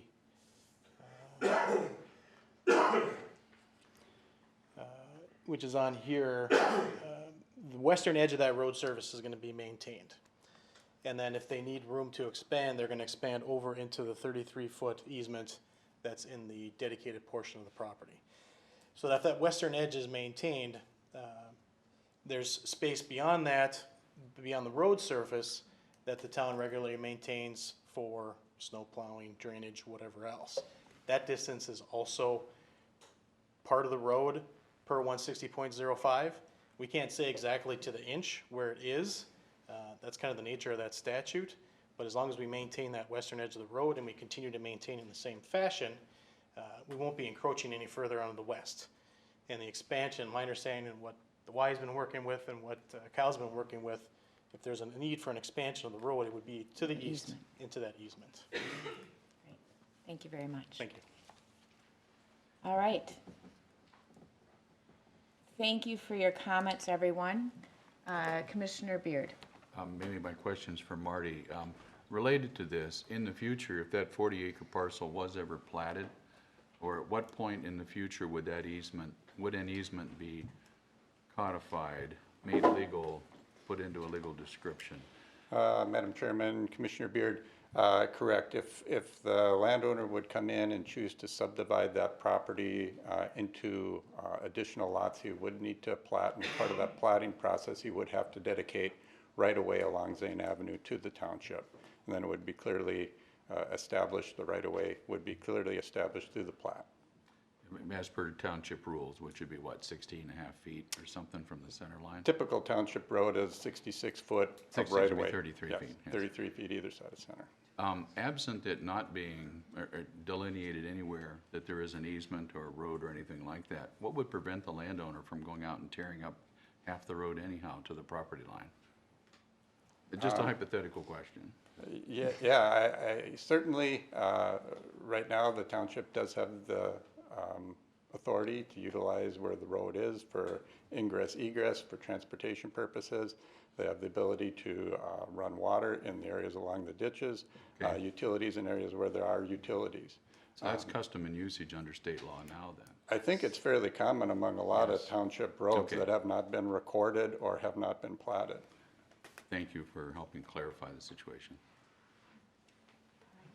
Before we start our discussion, I would like to get one bit of clarification from Ms. Novak.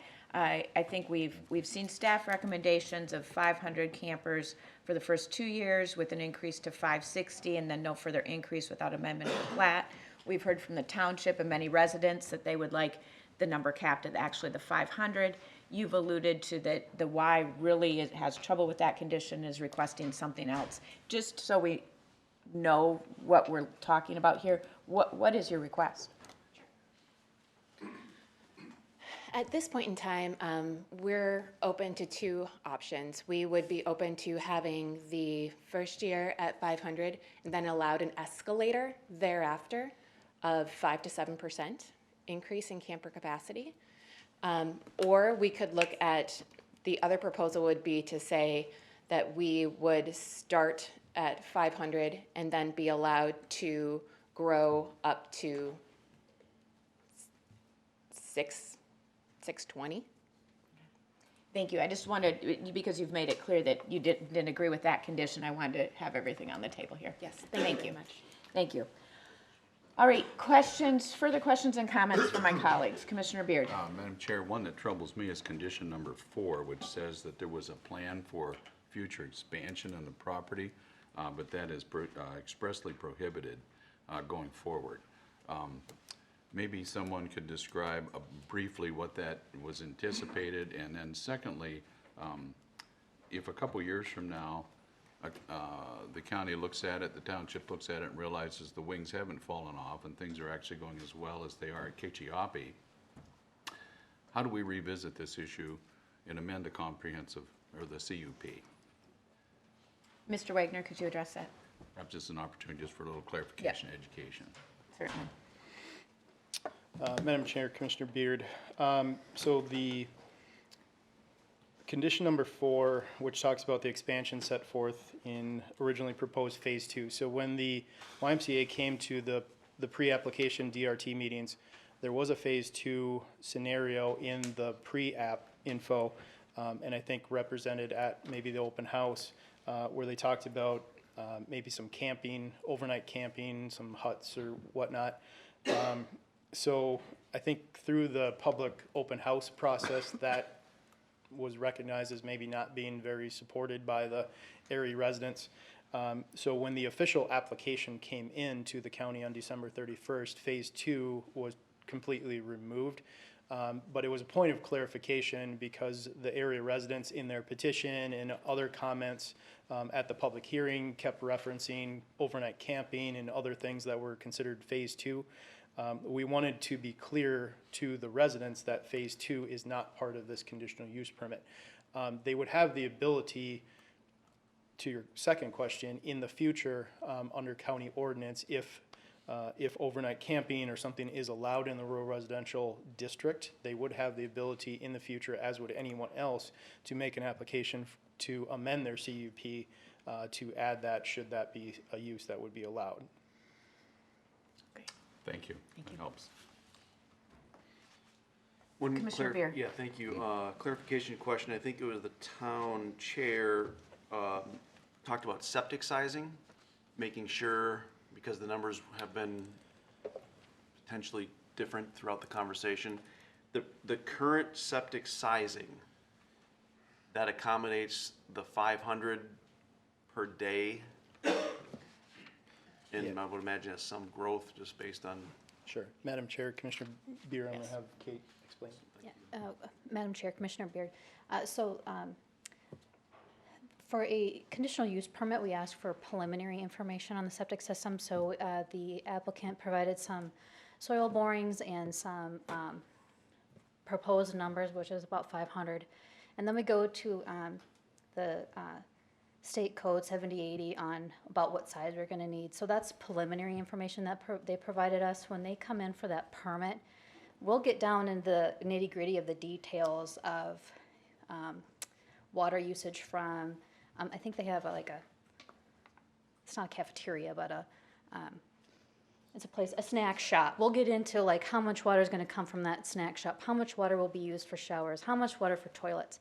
And then we will gauge based on the size what type of permit is going to be needed. If it turns out to be a large sewage treatment system, it may even be bumped up to a state permit. If it falls underneath the 10,000, then it will be a county permit, and we'll be looking at monitoring, mitigation. For the preliminary, they just picked out one very large area, which that's acceptable at this point. But when we get into that permit and the nitty-gritty, we might be looking at splitting up that into multiple sites.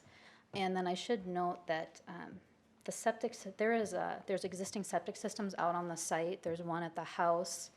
That one will be replaced. And then there's a septic system at the cabin, and that passed a compliance inspection, so that will not need to be replaced. And that's, I think, where the camp keepers will be. So that's probably, the use will probably be undersized for what it's actually built for right now. So we will take care of all of the wastewater issues at the time of the permit. Your questions, comments, motions? Commissioner Beard. Madam Chair, I'm ready to move this, put it on the table. We can have further discussion once the motion is made, if it gets a second. I move to approve a conditional use permit for the YMCA of the Greater Twin Cities to operate a private day park, YMCA of the Greater Twin Cities, applicant Stephen Kavoris, owner, in Section 9, New Market Township, and to approve the three-way development agreement for the YMCA project. That's my motion. Thank you. Second. All right, it's been moved and seconded to approve the conditional use permit. Further discussion. Commissioner Wolf. Thank you, Madam Chair. I have a couple things to say here. First of all, it's in my area and everybody knows that. And this has been, this has been going on for a while. You know, it came to a chairman, vice chairman meeting last June, I think, or July.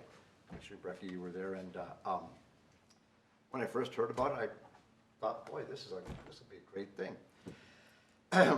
You know, little did I know that, you know, people were going to be so against it. But, you know, and Teddy Bagley had said, you know, nobody worries about the water. In almost all the meetings I've had with our staff or whatever, excuse me, I've said the people on Zane Avenue and Kenny, those I worry about because there's water over there already, and we need to make sure there's no more. In fact, hopefully there's less water there. So, you know, and after talking to the attorney and staff, you know, asking, can we say no to this? And what's the answer to that? I don't know.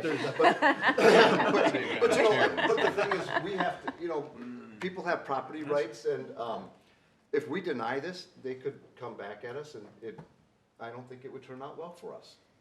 There's no legal reason for you to deny it. Okay. So, and that's where I'm at, and there's a lot of conditions that have been put on this, more conditions than most things that we do, so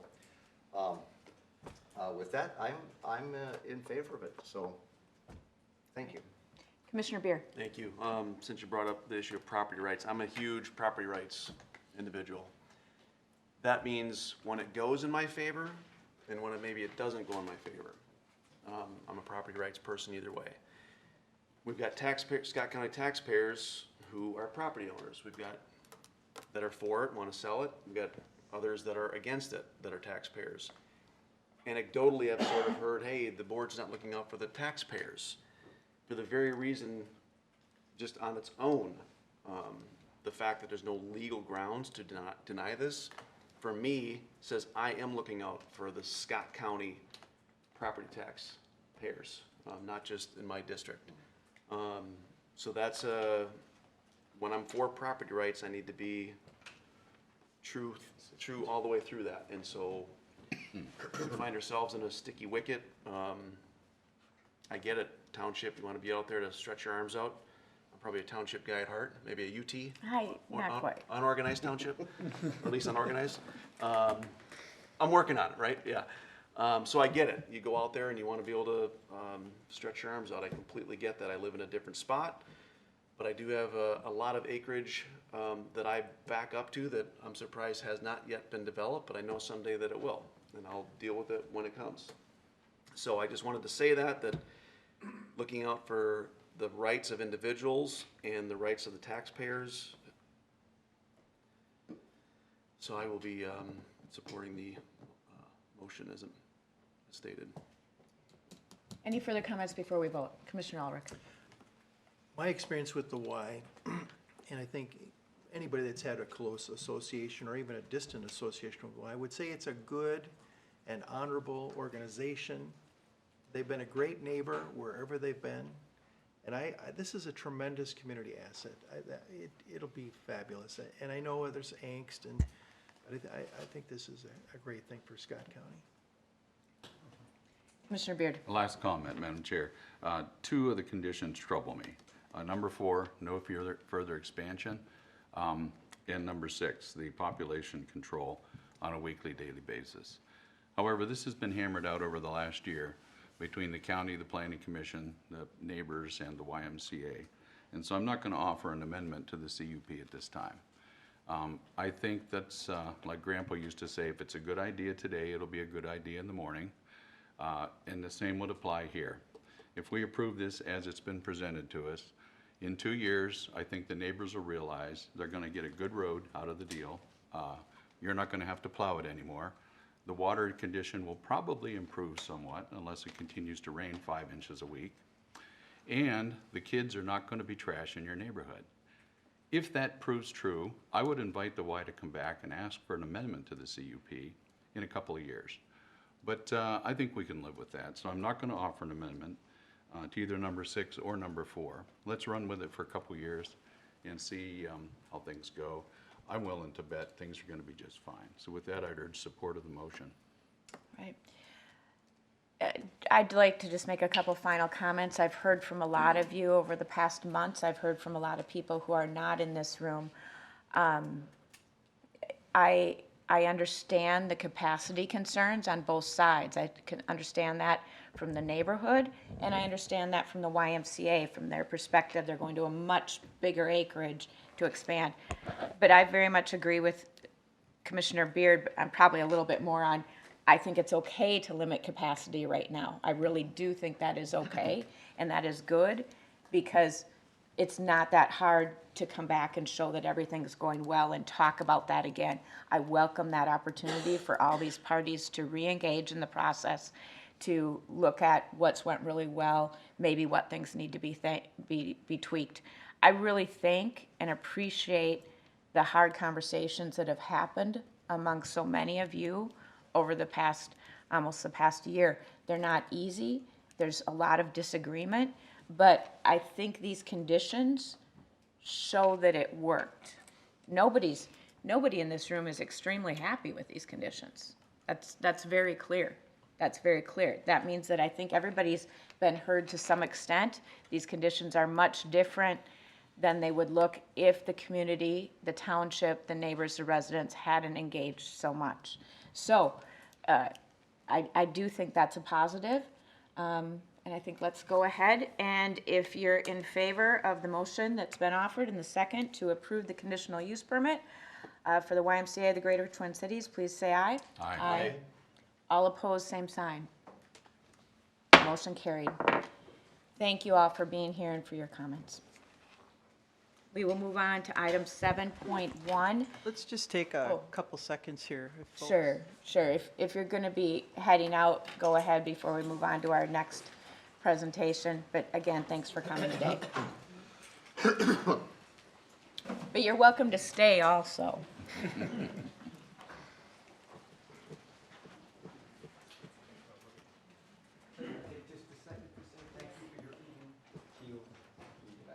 Thank you. You're welcome.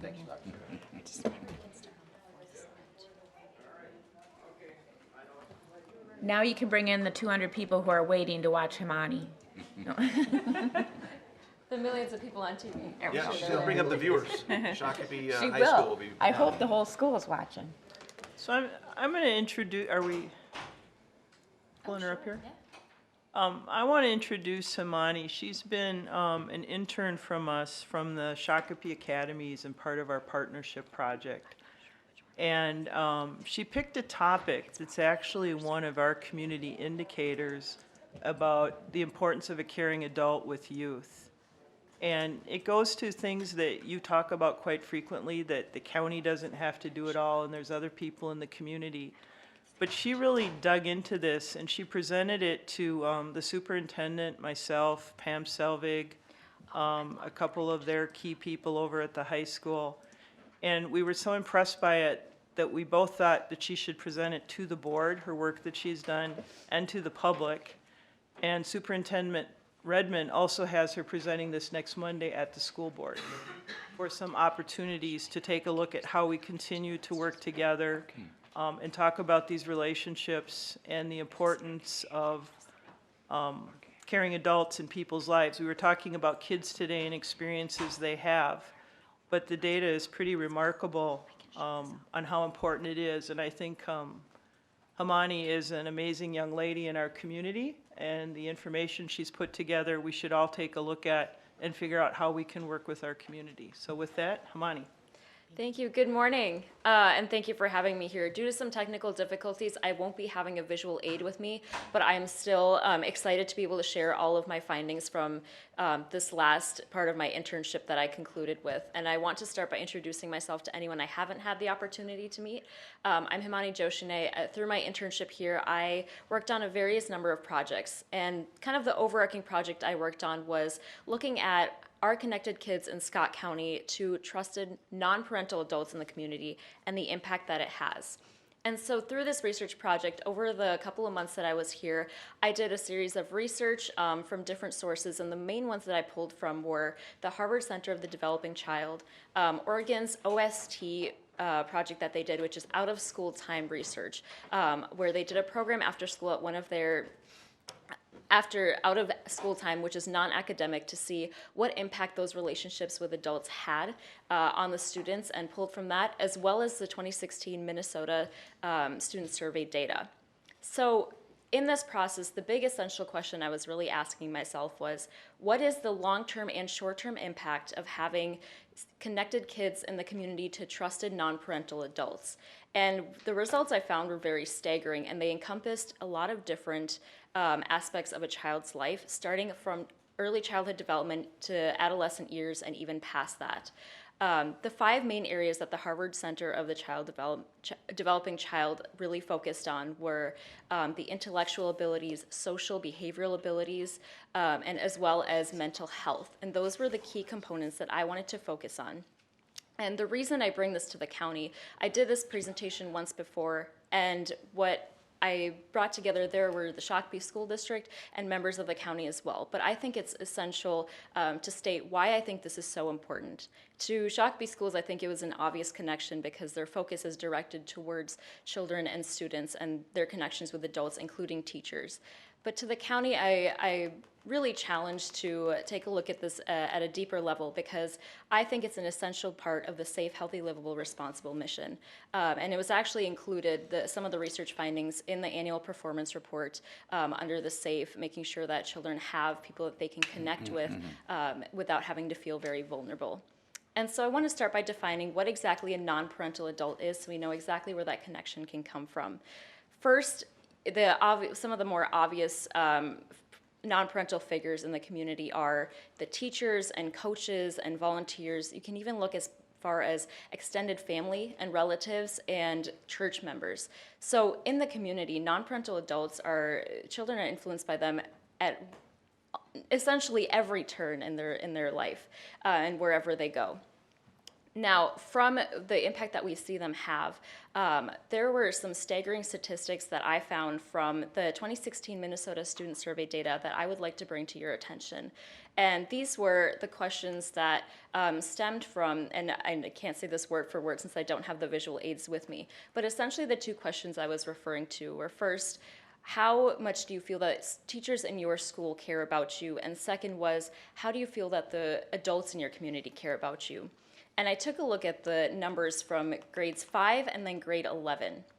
And in both questions, the option that said very much that the adults and teachers in my community, I feel very much care about me and my safety and my abilities and my potential, was in grade 5 a staggering amount. It was almost 50% of those students, and the other options, most of them were leaning towards that 50% as well. However, what was a little bit disappointing to see was in grade 11, those numbers were cut almost in half, if not less, where only 15% to 20% of students even felt that there was someone that cared about them in the community that wasn't a parent. And that raised a concern to me and a red flag, because it's not something that I'd ever had to deal with before. I had this discussion with my mentor, Christine Harder, in Quality Improvement a lot about how I felt the opportunities and support that I got in the community was outstanding, but almost always I was the person who had to reach out for those opportunities, and it wasn't always being extended the other way, because not every student or adolescent is comfortable in such a vulnerable time reaching out for opportunities when they don't always know what they're looking for either. So sometimes it lands in the hands of adults.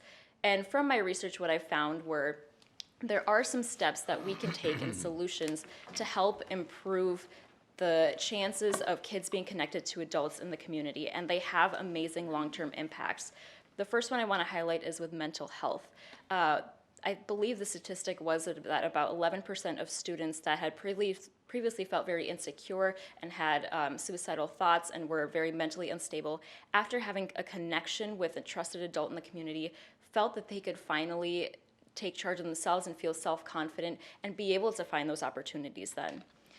Additionally, it had an impact on the long-term success in career and in school, meaning that students were more likely to look for opportunities academically and non-academically in their careers to be able to strive forward and find those opportunities that they wouldn't have had otherwise had they not been connected to a trusted adult in the community, leading to higher test scores and higher involvement in their community as well. That also extended into volunteer service and having a willingness to come back once they've found their place to help other children find the same thing when they are adults in the future. So through those different factors, what I wanted to do at that initial meeting was bring together the Shakopee School District and the county and see what we could do to be able to foster those relationships in our community, because it was an increasing gap. Because the conclusion from that 2016 Minnesota Student Survey was that as kids increase with age, they also have less trust in the adults in the community, and that was really where we need to fill in the gap because of those long-term objectives. And there are a few different steps that we can take in order to do that, and I think a partnership is the first one. And one of the conclusions that came out of that meeting that I was really excited about, because my initial goal was not just to present information, it was to see if something could be done about it. And when Superintendent Mike Redman and Ms. Christine Harder shook hands and said, let's talk about how we can even begin measuring how many students in our school and in our community have a trusted adult or feel that they do. It's only from there, when we have that data and those numbers and those anecdotes, that we can build and move forward. And I know this because I've experienced some of this from 4-H and my involvement in it, and part of the Got Viva Committee, which is a super long acronym for a very complicated name, but essentially what it found was we were looking at in 4-H the same trend where students were really involved in the 4-H community and their values and participating, but as they grew older, around the high school age, they started to stop participating and focus on other things. And there's a lot of factors that go into that. But through some of the research and anecdotes and different findings that I found through there too, were that the students who did remain and stay with the program and were very active participants of the program did it because they felt they had adults that cared about them, and they felt the support, and they felt like they were valued. Because if they didn't feel that, they were more likely to turn away to something else where they did feel valued. And that may be sports, that may be even having a score on a video game that made them feel a little more special. And so what my challenge was having that partnership, and I bring it to the county, and other solutions that we can potentially bring forward to try and decrease this gap in the community. And I'm excited to say that we have a first step, but I would love to take that further too. And I thank you for your time for listening to some of my findings. Any questions? Yeah. Questions for Hamani? Commissioner Beard. Hamani, the drop-off in how teenagers feel about adults. Now, I raised 4 of them through that through that 14, 15, 16 age gap there. Do you think any of it's related to hormonal changes and just the stuff that's going on in their brains and their bodies at the time, or do you think it goes deeper than that? I think we can't attribute this trend to just one factor. I think there are a lot of factors that can play into this, and this was part of the discussions I had from my research too. And that was really the biggest challenge when I was doing this project was, how do I find the root of the problem when there might be 6 roots of the problem, right? Okay. You're looking at things like those hormonal changes, those normal changes. You're looking at the increase in technology and distractions from maybe taking on those opportunities. And I think the conclusion I came to after a while, after trying so hard to see what concrete solution there is that sometimes you have to treat the symptom. And that is that if you have say a child or a student in school that you can see is very disconnected because of A, B, or C, extending that hand and showing that there is an alternative to those actions and to those avenues is the first step. And that's where the Oregon study, the OST out of school time that they performed, found that when they took that opportunity to reach and extend and hand out to students who wouldn't normally find that opportunity because there are so many other distractions, what happens there is there is an additional avenue that can take them off the streets, off of technology, maybe in the outdoors, whatever it is, with an adult that's willing to offer support and guidance along the way, so it isn't such a big leap to step away from those actions. So I don't know if that helps answer your question. Actually, Madam Chair, it does. And it's making me smile, especially given the last agenda item we just slogged through. Because we lived a mile from Kitchiopee, and all 4 of my kids benefited from the caretaker that took care of the place and was one of those influential adults in their lives as well.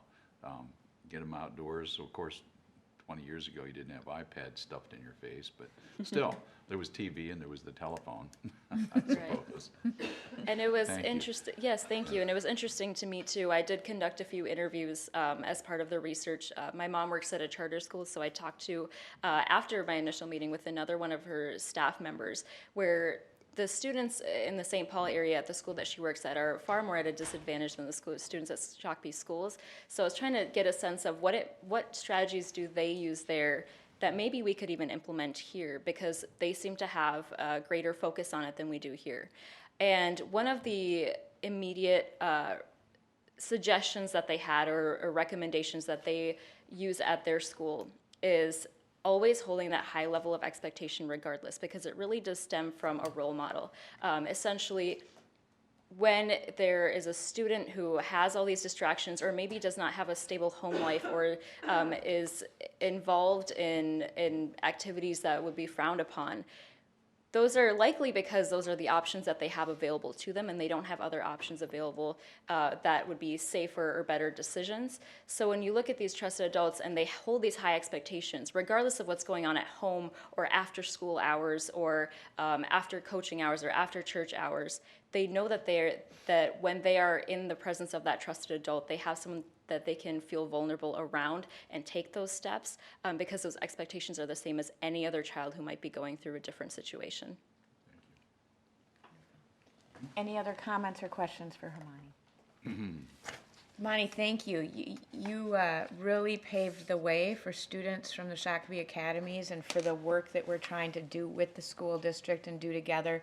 You've been a tremendous example of what I think those of us who wanted this partnership said all along. This isn't just the county helping the school and showing kids what we do. It's having students as partners who are really adding value to our work, helping us think about what we do. And so I thank you for that, and thank you for mentioning 4-H. Commissioner Beard wondered if you had anything to do with Master Gardeners, so I hope you talk with him about that later. Sure. So thank you very much. Leslie. I just wanted to add, coming out of that meeting, Superintendent Redmond and Chris are going to meet on some of that data and things. I'm not sure Jake was here, if Barb is here. But they were actually working for some type of after-school grant, I believe, with the school district and looking at that. And, part of it is they have all of those facilities and things there. how do we work together to support that and try to create that environment? So I know there's some work going on there as well, and this fed right into some of the information that they were using. So it will be used. And I thank both Madam Chair, Commissioners, and all of the Scott County staff for helping me feel so welcome in kind of an intimidating place for me at the beginning, and allowing me to explore and learn more about myself and about government. So thank you so much. And congratulations on your graduation. Tell us about your next adventures. Oh, so many. I'm really excited. I'll be graduating this Saturday, and I will be headed to St. Thomas, University of St. Thomas in the fall as a GHR Fellows member. Sweet. Thank you. Thank you. All right, we're on to item 8.1. It's gonna hear about MCIT, get a report. Welcome. Thank you for hanging with us. You're very welcome. I'm Paul Heiduck from MCIT.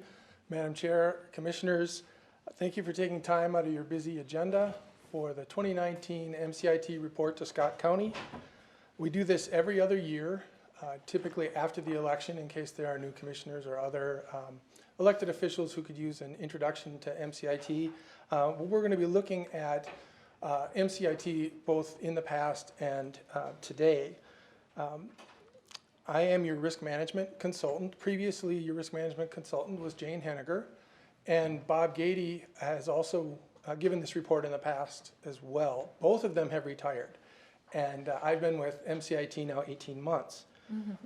As you may already know, MCIT is not an insurance company. We're a joint powers entity, a public joint powers entity, and we're focused on providing quality added coverage and services to our members, and I'll talk more about the services later. Back in the 70s, affordable coverage was very scarce, and so commissioners got together and said if we pooled the money that we were giving to insurance companies, paid our own claims, provided our own services, we could manage this process very well. They began with workers' compensation, and a couple years later added the property and the liability coverage to that. And it has been a success, and we'll talk more about that as well. MCIT's board of directors is made up of county commissioners, auditors, and administrators, so they come from where you are. They run MCIT the way that you would for the benefit of the members. We cover 81 of the 87 counties and 381 other county-related entities like soil and water conservation districts, agricultural societies, etc. Now, I won't name all 81 that we cover, but the 6 that we don't are Anoka, Dakota, Hennepin, Ramsey, Olmsted, and St. Louis, and they all self-insure. Now, if we look at the section in the middle of the report, the pink section, in 2019, we're celebrating 40 years of success with our members at this process of managing risks together. Scott County joined in 1983, so you've been along for 36 of those years. Thank you very much for that. And the key to this has been MCIT's commitment to addressing the changing needs of its members and our members' willingness to reduce the frequency and severity of claims. And in that box, you can see some bullet points there. To those bullet points, I would add, it's the commitment members have to the program and not viewing our services as a commodity. Down at the bottom of the page, in that black section, you see the MCIT mission, which is cost-effective coverage with comprehensive and quality risk management services, and I'll say more about that later as well. If we go to the second page, on the left-hand side in that black column, we're going to talk about how MCIT's finances are both today and for tomorrow. Our rates are actuarially derived from the past, so they look at how things have gone in the past and develop those rates, and they're designed to smooth out the peaks and valleys. So if you have a bad claim this year, next year, you're not going to see a big contribution rise because the idea is that it's going to smooth out the peaks and valleys for all of our members, making for easier year-to-year budgeting. Since 2010, our aggregate rates have decreased by over 30% for property casualty and over 32% for workers' compensation. And if we focus in a little bit closer from 2015 to current, rates are flat or down. And that brings us to the green box at the bottom, everybody's favorite, the dividend. So the rates are prospective. They're looking at what contributions are going to be going forward, and the dividends are retrospective. So what has our activity been? What has our investment income been like? And the idea that the board goes into this with is they never want to come back to members and say, we don't have enough money to run the trust. We don't want to have to make a cash call. So with that backdrop, though, they were still able to declare a dividend in 2018 of almost $12 million. And you can see the county total there in the box. I want to read this section just because it's really important that I get it right. Dividends reflect MCIT's past claim experience and the performance of MCIT's investments. MCIT only issues a dividend when it is actuarially sound and fiscally prudent.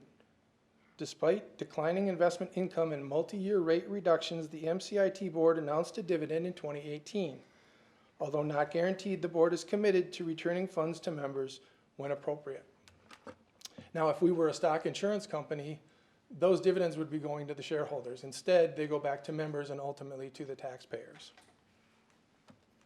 If we look in the middle section on that page, the white area where the charts are, we're looking at the MCIT claim history over those 5 years as a whole. So this isn't county specific. When we look at this data on a county basis, it's often skewed, and so you don't know whether you're looking at good information or not so good information, so we present this information for the trust as a whole. And on property casualty, 61% of our claims come from auto, so that's everything from windshields to collisions. If we move over on the severity side, the dollars side, 32% of the dollars come from auto, which makes some sense. The trust as a whole has over 9,000 vehicles and another 1,500 or so trailers.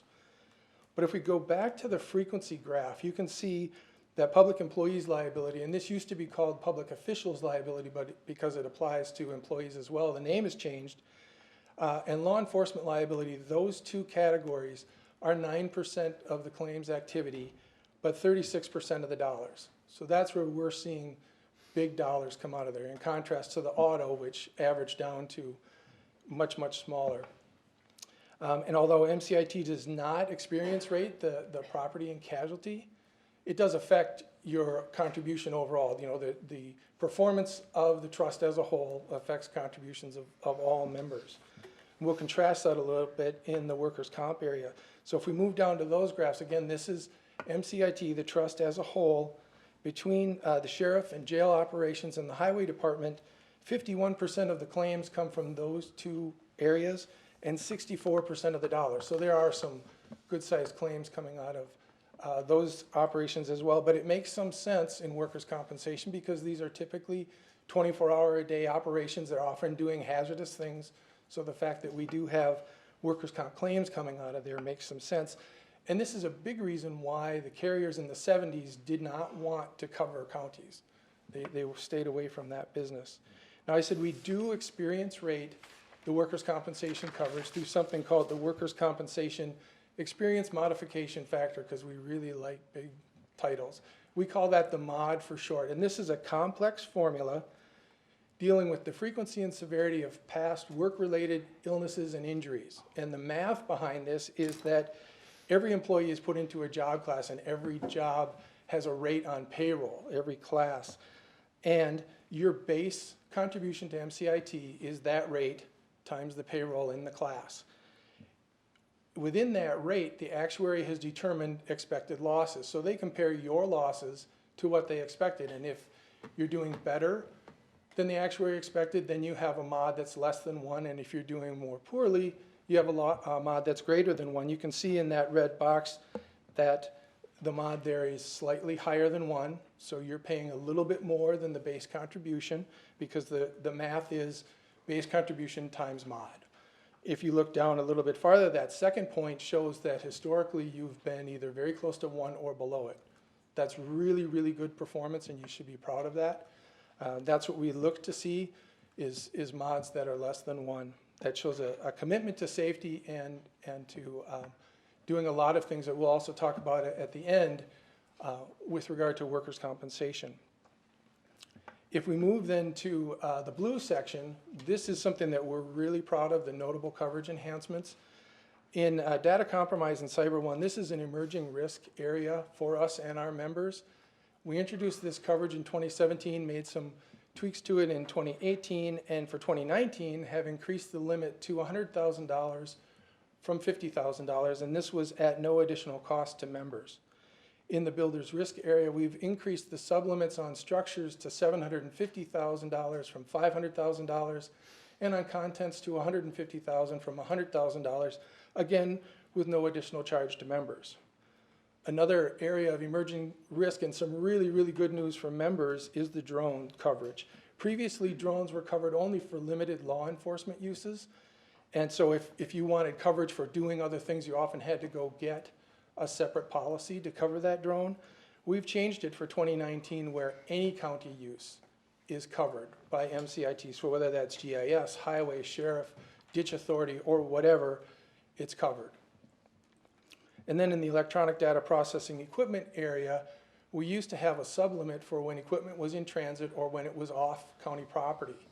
We've done away with that totally, and this is really important for voting equipment because when voting equipment is stored centrally and then sent out to the precincts, you could have had situations where there was too much in transit, where you had the potential for an uncovered loss, or maybe there was too much at a precinct that was exceeding that sublimit, and you had the potential for uncovered loss there as well. So that's gone away.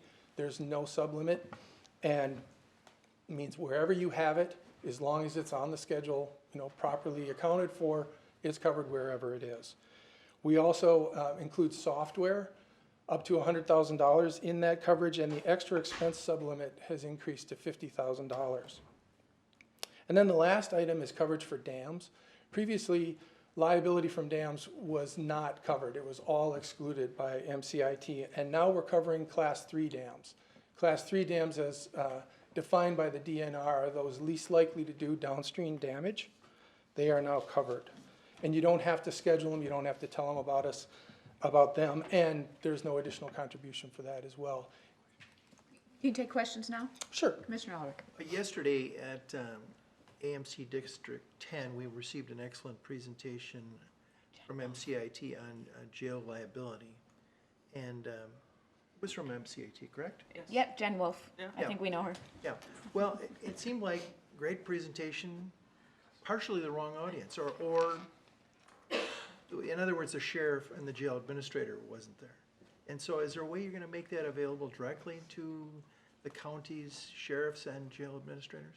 Yeah, Madam Chair, Commissioner Ulrich, actually, on May 22nd, we did a presentation in St. Cloud, a seminar, and it was, I think, almost all law enforcement, although there may have been some county attorney representation too, but there were a lot of badges in that room. So we were, and it was full.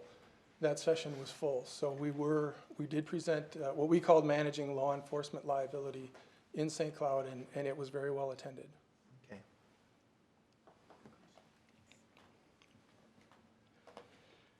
So in particular, the cyber coverage, drone coverage, and dam coverage, those were all changed based on input from members. Members saying these are things we really need to have covered, and MCIT responded.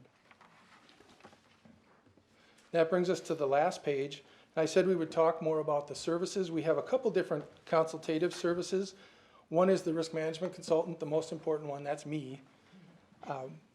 And I respond to coverage, liability and risk management concerns, review contracts and joint powers agreements from a risk management perspective, and help identify risks and give advice on how to manage them.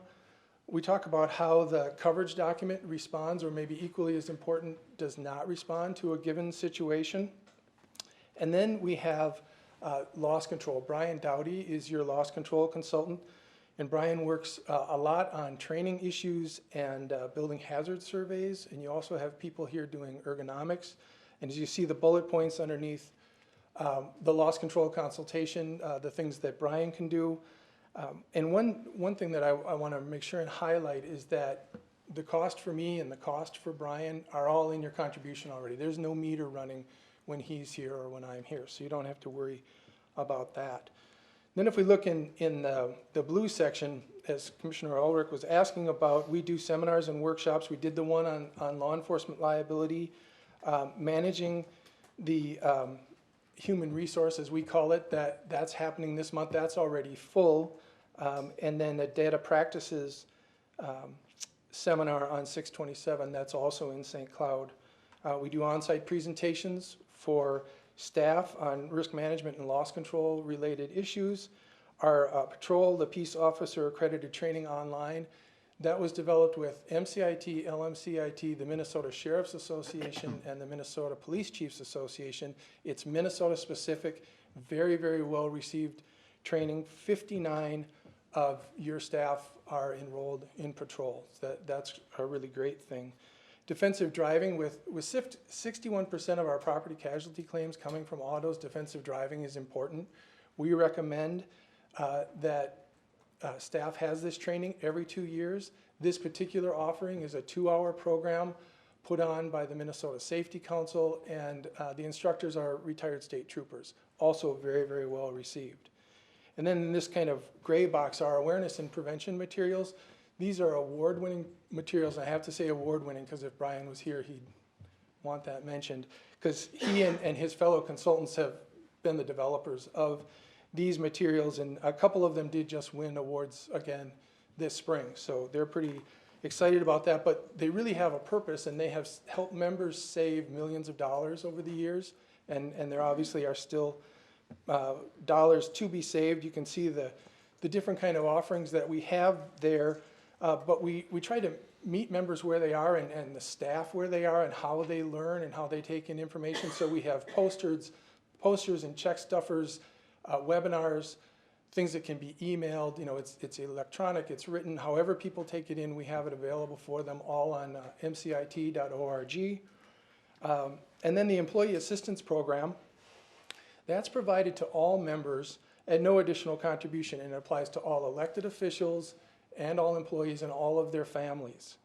This is a totally voluntary and confidential program, but we really view it as a risk management tool, because people who are not dealing with issues at work or issues at home are going to work better, work more safely, not hurt themselves, not damage property, and be more productive. And in the box, the smaller green box there in the middle, 46 employees reported that use of the EAP allowed them to avoid either filing a claim or a grievance, and that's sort of the proof that it really has a risk management purpose. If you look in the red banner there with the county's EAP participation, we look for a 4 to 5% participation level, and that's right where you are. So you've been there for a couple years.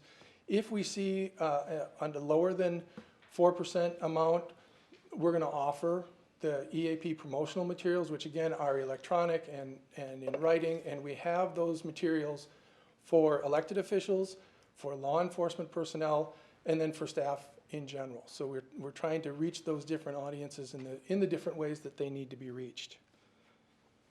And then the last thing is we get asked, well, we as commissioners, what can we do to help support this process? And supporting the safety initiatives like the safety committee and the return to work program for injured employees, supporting and encouraging training and education for all employees, learning how coverage applies, or maybe as important, how it doesn't apply before you make decisions, and having contracts reviewed for risk management before signing or authorizing them. We get a lot of contracts in that have issues, but they've already been signed, and so you have very little ability to impact them at that point other than saying to the member, well, here's an issue that you may want to think about. Whereas if it's before it's signed, hopefully you can do some negotiation and come up with more favorable terms. And then to promote safety at all levels, because what you're expecting, what you look for, the employees tend to do. So with that is the total report on behalf of the MCIT Board of Directors and your MCIT service team. Thank you for your continued support of MCIT.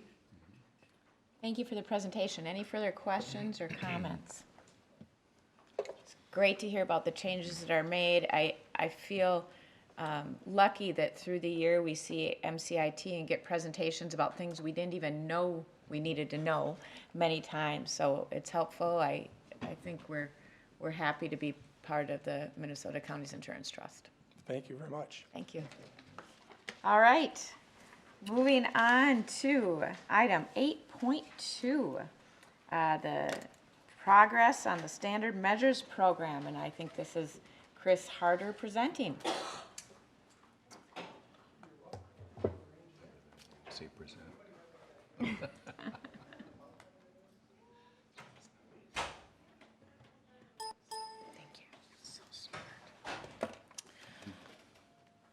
Madam Chairman, Commissioners, I'm Chris Harder from the Quality Improvement Program here at Scott County.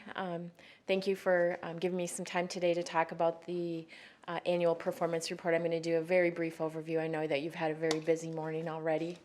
I also just want to thank you personally for affording Hamani Joshi some time on your very busy agenda. That was, it was gracious and it was supportive and it was important. So thank you for doing that.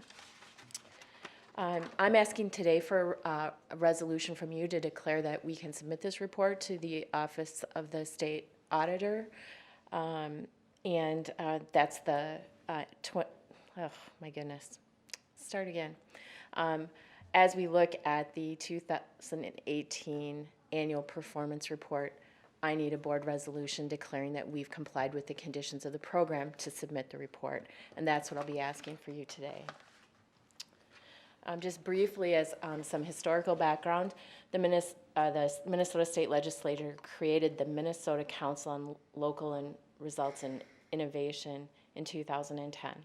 And in that legislation, they had two goals. One was to support cities and counties in developing systems to use data to demonstrate the effectiveness of programs, and what they wanted was a way to show taxpayers and citizens and decision makers about how effective programs and services were. They also wanted to encourage cities and counties to develop systems within their organizations to do ongoing quality improvement, and so they set forth this performance management program. It is a voluntary program. Scott County has asked for and received this board's support to participate in this program every year since its inception. And we report on a series of performance measures that are publicized on our website and also on the state auditor's website. This is a hard slide to read, so I'm going to give you a better one in just a second. But the Council on Local Results and Innovation selected programs and selected some key measures, and they ask us to report on at least 10 of these measures to be a part of the performance management program. We actually are reporting on 17 measures, and here's a list of the measures that Scott County is reporting on this year. That brings me to another important point, and that is that in Scott County, this report has been used for two purposes. One is to participate in the performance management program, but the other is to, that we have used it to bring together data about our program efficiencies and effectiveness with the costing that goes with that, so that managers and directors have that information in one place when they go into budget discussions as a part of our priority-based budgeting framework. And so I'm going to come back and talk a little bit more about that point in a minute.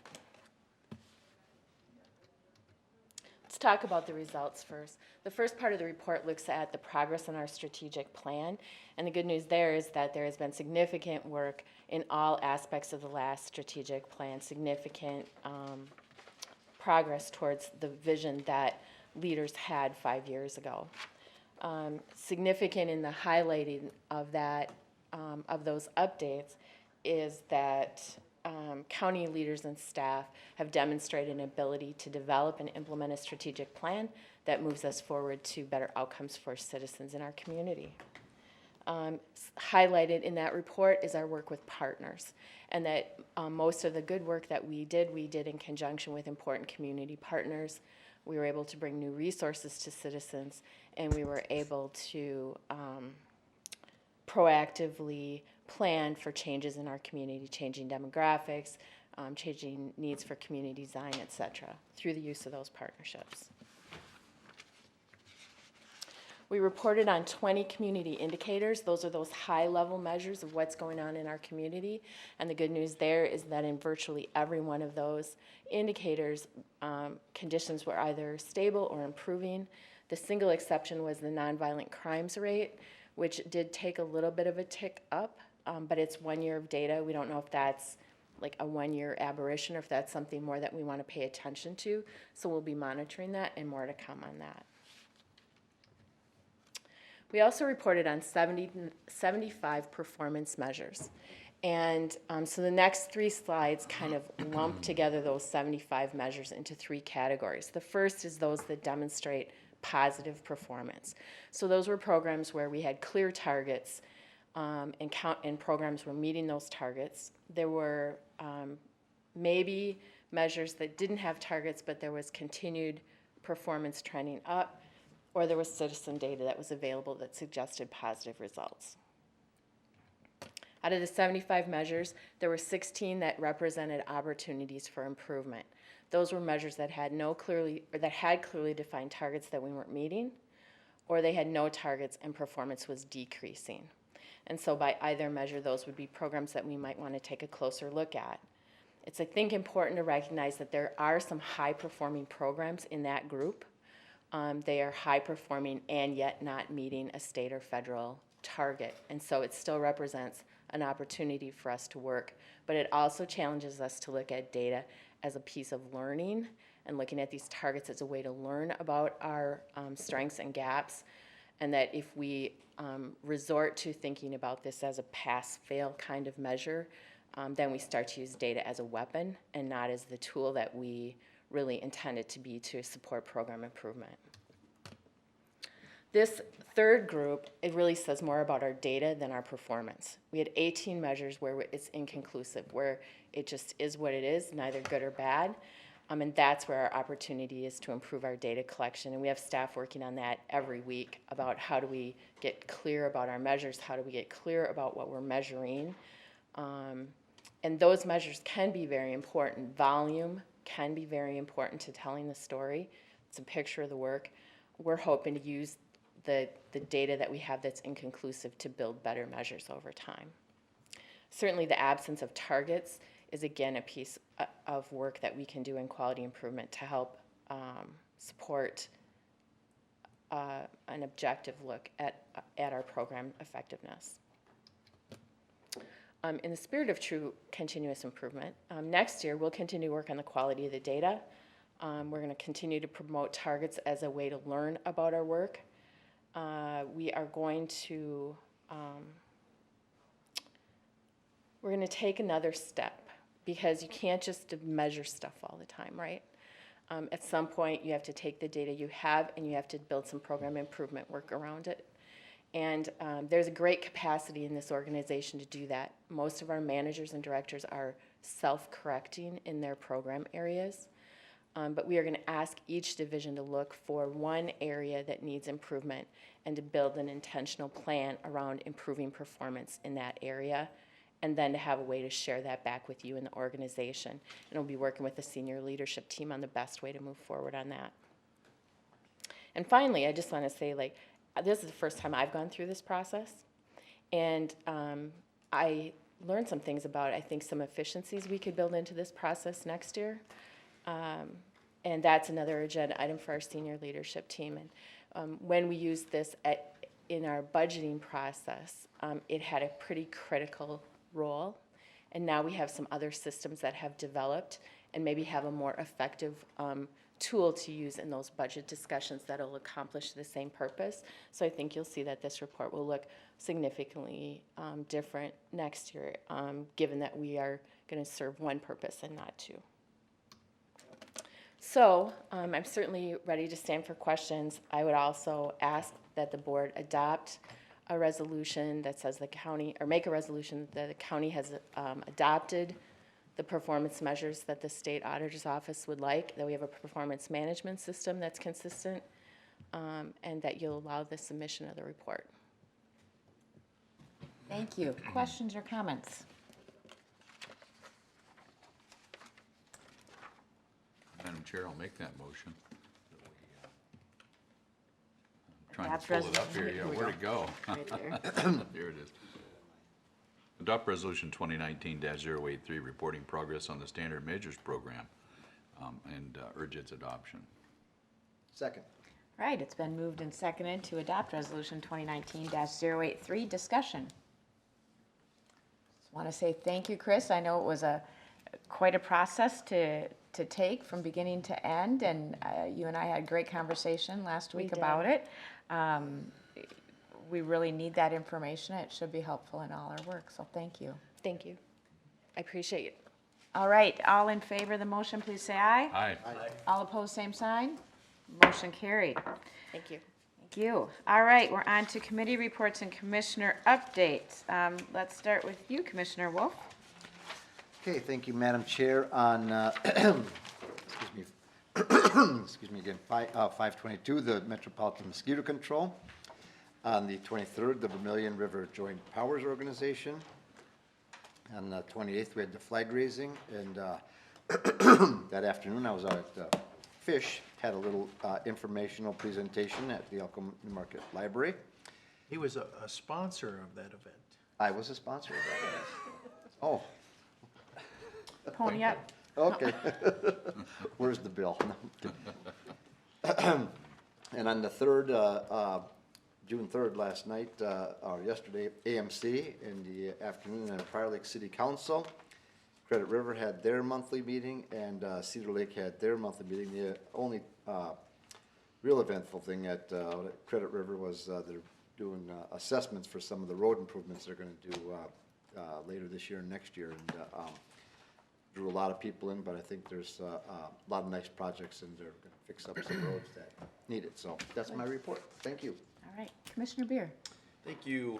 Excuse me. On the 23rd, had the Fish Board meeting. 28th, we had our always engaging chair, vice chair meeting. Also the flag raising, which is always a highlight of the spring season. Great opportunity. The weather held off, which was awesome, so we could have a ceremony there. That afternoon on the 28th, met with the Intergovernmental Working Group, and I do appreciate the time that we spend engaging our neighbors. And on the 30th, had the Parks Policy Meeting with Commissioner Ulrich.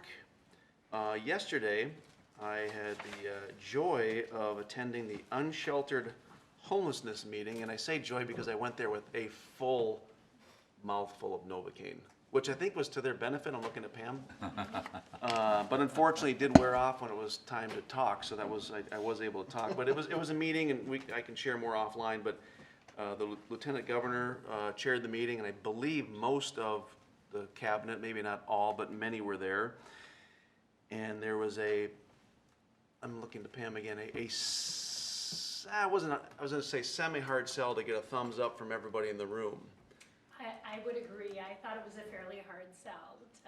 Yeah, so Well, the announcement was made, hey, we're gonna make a thumb vote, and I'm automatically, well, it's gonna be this. Yeah. And that actually was an option.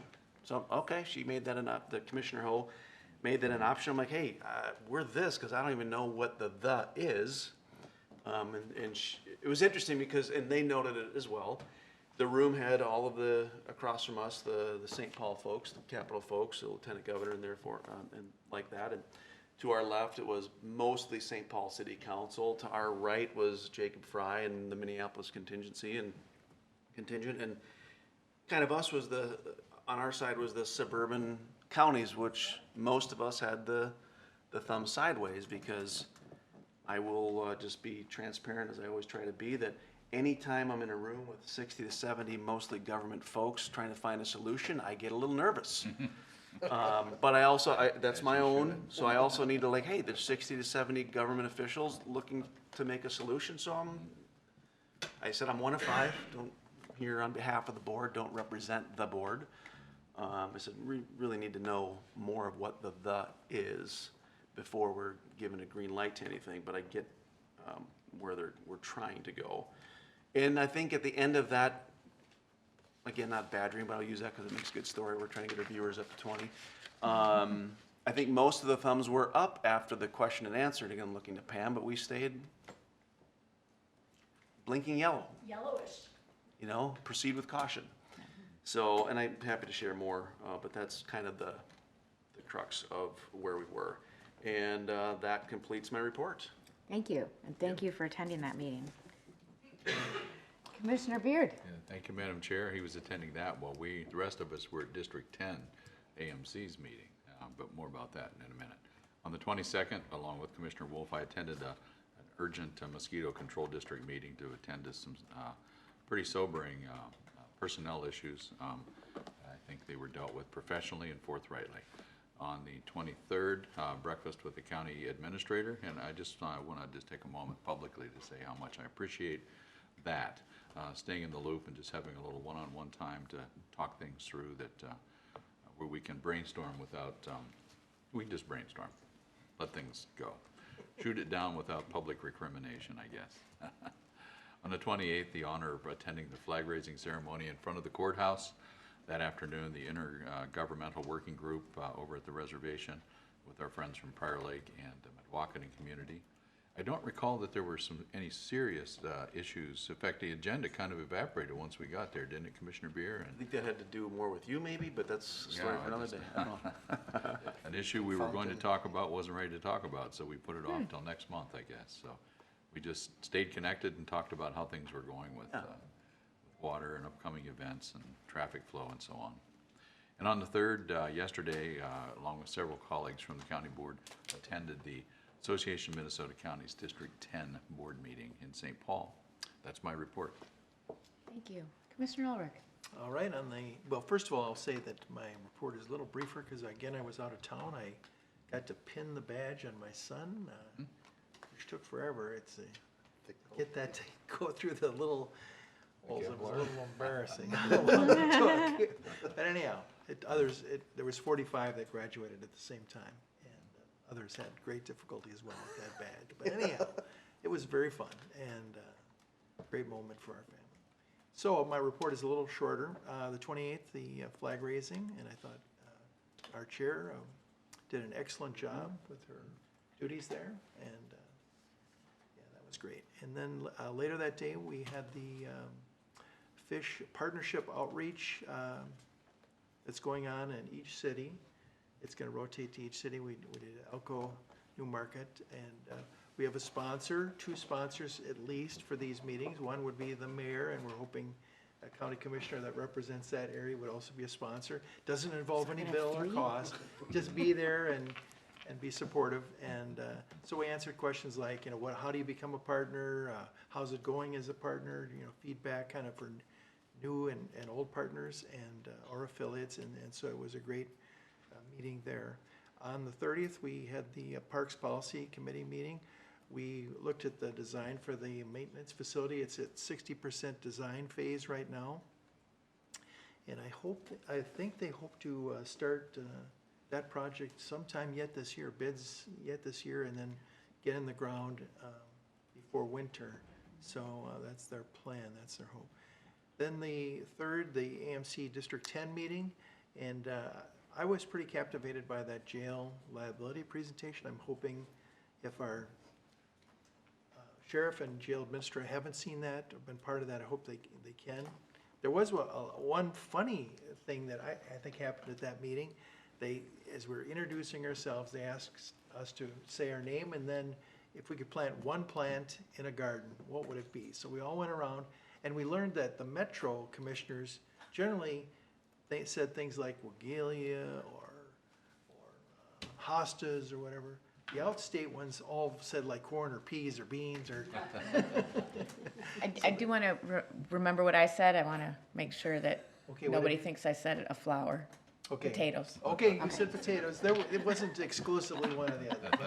It was heavily weighted towards flowers in the Metro. It was. All right, that's into my report. That's interesting. Commissioner Ulrich, how many of the partners attended the Elko New Market Fish? Was a good turnout for the size of the? Well, we had sort of modest expectations. 20 or 30 was we were hoping for, and we were somewhere in that ball. Oh, that's great. Yeah. That's great. Thank you.